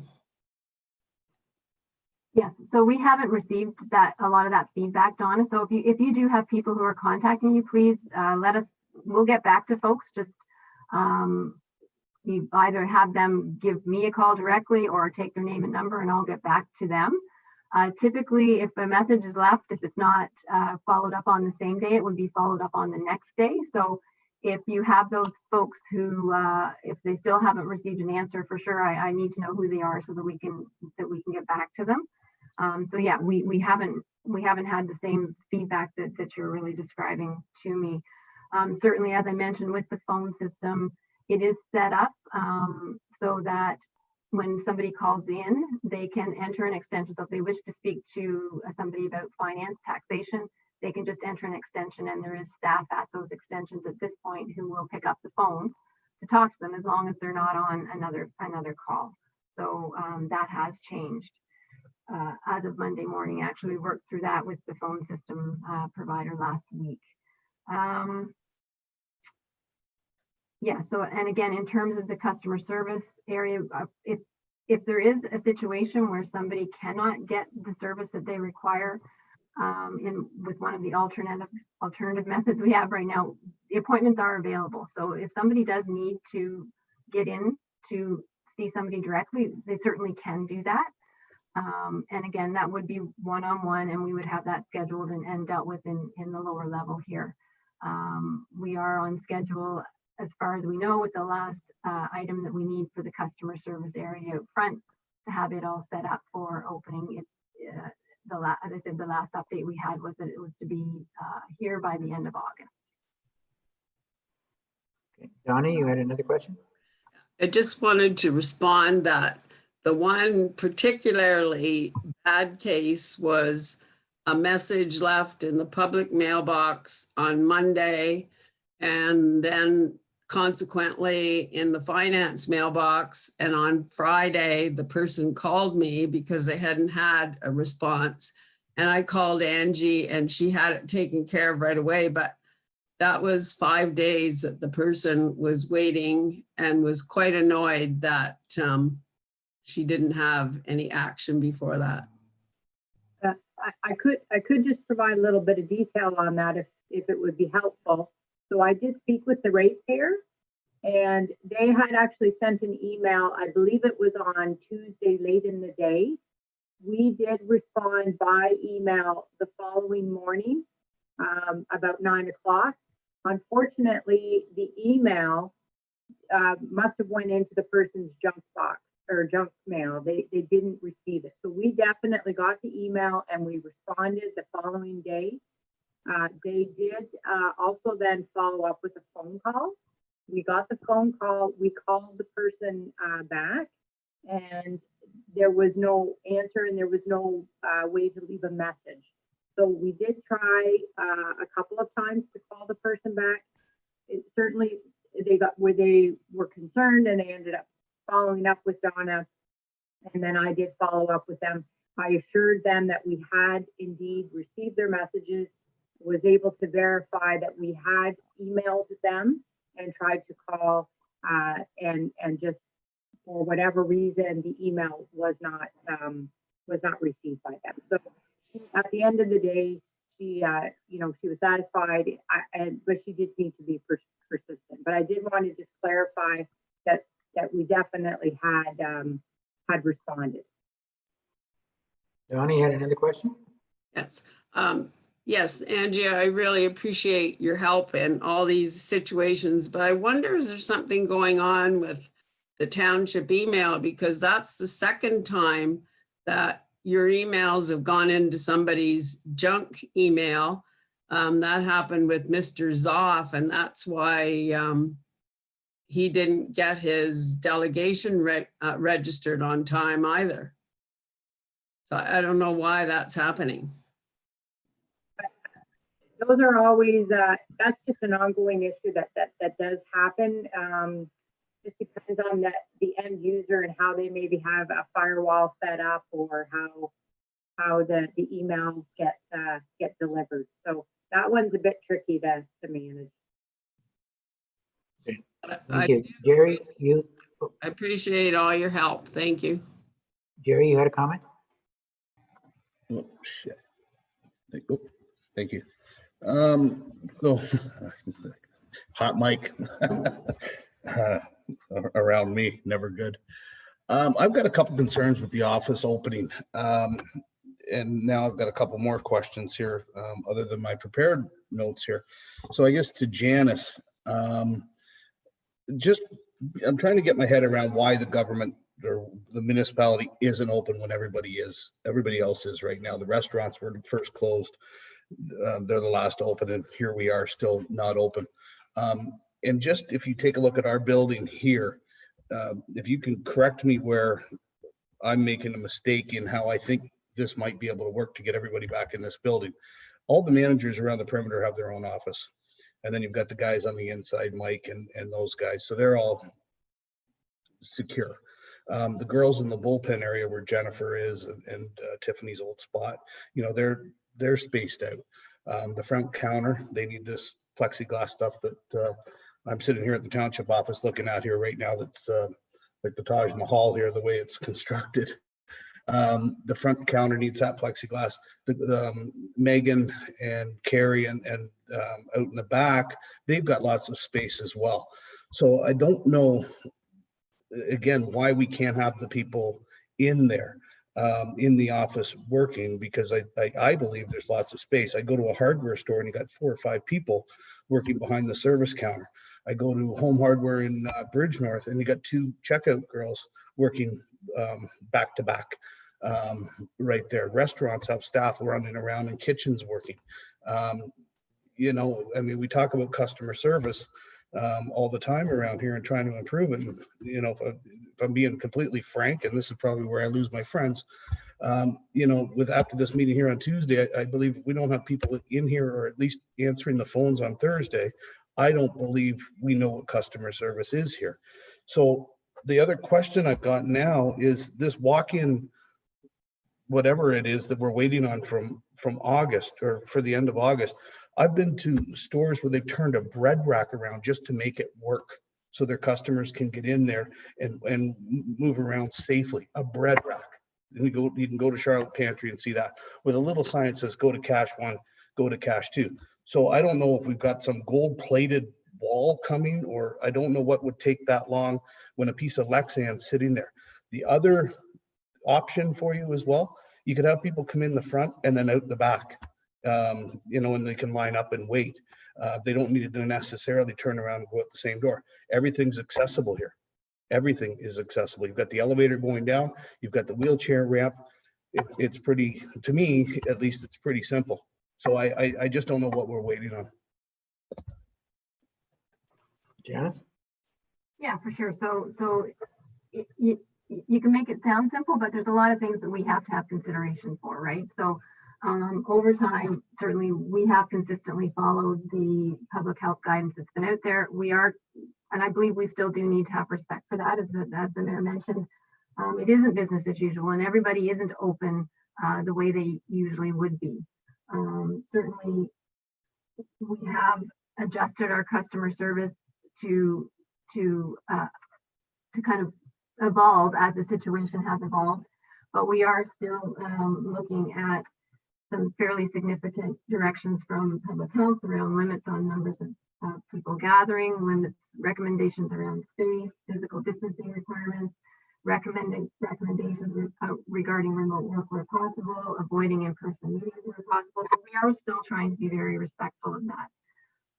In the office, what we have to consider is there's a lot of common areas that are very small. So you wind up with a lot of interaction in those areas. It's hard to avoid. The more people you have in the office, the harder those types of areas are to manage. But as I mentioned earlier, really, you know, yes, we're trying to keep everybody safe, our staff and members of the public. But at the end of the day, if we have everybody in here and we wind up with illness in here or an outbreak in here, and we know how virulent this is, it spreads quickly if it does get into somewhere, then, and all of our staff are sick and not here, then we can't provide any customer service. We can't provide the essential services that we've set ourselves up to be able to provide. So that really is an issue that, from my perspective, in terms of our risk management and this whole situation, that we need to be mindful of. And we need to make sure that we're putting ourselves in a position where, if heaven forbid we do have illness get in here, we have folks who we can then, when those people are off sick, can come in and provide those essential services. And I guess I would use Anne Marie's quote. I thought it was kind of cute. We can hope that that doesn't happen, but hope isn't a strategy to prevent that from happening. So we do need to be prepared for that. Excuse me. In terms of the one piece of equipment that we're waiting for the customer service area, we've had things on order for weeks, if not months. We were just advised last week that the one item that I'm talking about, they couldn't deliver it for another couple of months because they were having issues with the type of material that was used. So we changed the order to something different so that we could get it sooner. So that is what we're waiting for. So again, I'm not sure that we're the only folks who are experiencing issues with deliveries on items. Okay. Yeah, I'm not sure if I hit everything there for you or not. Jerry, you had a second question? Yeah, thank you. So just two questions then. One, what is the thing that we're waiting on? And two, can we at least get somebody on the phone or in the front office, at least answering the phone? Yeah, so what we're waiting on are the screens that would be used in the front service area to make sure that there is the barrier between people who are being served, and to provide, because we only do have the one entrance and exit, to provide separation there for people so that we can have somebody waiting and have somebody safely exit. Having people go down the back stairs to get out of the office would not be accessible. And again, we are avoiding having members of the public come back through the office, again, just to prevent the risk to everybody in terms of exposure to illness. I think you had something else and I've forgotten what it was. I think the final issue, Janice, was whether or not at some point in the not too distant future, we can have a live individual fielding the calls and then either taking a message in person for somebody or arranging a callback. Yeah, so we worked through this process last week in terms of how we could improve that service. So the way we have it set up is so that initially there is the automated message that welcomes you to the phone system. And then if you know somebody's individual extension, you put in the extension to go directly to their desk. If you have a tax question, you dial extension 999 and you go to somebody who can answer your tax question. If it's a public works question, you would dial that extension. If it's a general inquiry, you would dial that extension. I guess if the thing with just having one person answering the phone, as soon as that person is on the phone with somebody else, then it's going to go directly to a voicemail. So I think having people self-direct themselves a bit at this point actually would provide a better service than having just one person able to answer the phone, because as soon as that person is on the phone, the individual calling in would get kicked to voicemail. Okay, I think we're going to wrap this up, Donna. You have one last comment, and then Sherry's got a comment too. So we'll go to Donna and then to Sherry. Yes, I'm not sure how the members of the public would know people's extensions, because to my knowledge, it's not listed when they call in. I guess they could go to your whatever you call it, but I always find that really challenging and if they don't know the name of the person, I don't think it's listed by department. I haven't really listened to it because I know everybody's extension, but I'm not too sure that's very efficient. Yeah, so if they know the extension of the individual person, then for sure they can dial it, or they can go through the by name directory. The message would say, if you want to talk to somebody about a public works matter, dial extension 999. So the extension is given as part of the greeting that people would hear when they call in. That's just public works, isn't it? No, there's public works, there's finance, there's building, and then there's general. So if it doesn't fit into one of those, then they would dial the general extension. So maybe I haven't heard all those because I just punch in the extension. Mm-hmm. I haven't probably heard all those details. Yeah, if you punch in the extension, you go right to the extension and you wouldn't hear the rest of the message. Okay, thank you, Donna. Sherry? Thank you, through you. So to recap, you're planning on opening the office on September the 8th, and that is council meeting night. Are we going to be having our council meeting at the chambers? Yeah, for sure. So council has definitely expressed a desire to meet in person. So we are working towards accommodating that. As Jerry mentioned, we do have some plexiglass barriers put up to protect in between council members. We've changed the seating arrangement for council and staff, and there would be very limited seating available for members of the public. So again, we just do want to make sure that we are taking all the precautions, because like staff, we do need to ensure that we can continue to have council meetings. We don't want council members becoming ill either, because if we lose 3 of you, then we can't conduct any municipal business. So again, we're trying to set it up so that we are taking all the precautions necessary to make sure that that doesn't happen. Is that a yes? Yeah. Mm-hmm. Okay, good discussion, colleagues. Just a very brief recap. I know I can speak for all of council when I say that we want to make sure that we do what's necessary to keep our staff healthy and to protect and keep them safe. That's a given from everybody. And we know how hard Janice, you and your team have been working on just that. At the same time, I think what you've heard is that where we can, we need to be proactive in returning to some sort of, and I put it in air quotes, the new normal, because we're not going back to the way things were. It's going to be different, but we need to work hard at providing the best possible level of customer service that we can, given the constraints that we face. So we appreciate the absolute commitment that you have to keep our people healthy and safe. and to work at the same time to provide the superior level of customer service that our residents have come to be used to, understanding that there is a new normal. So, Dennis, I don't know if you would just want to say something in closing.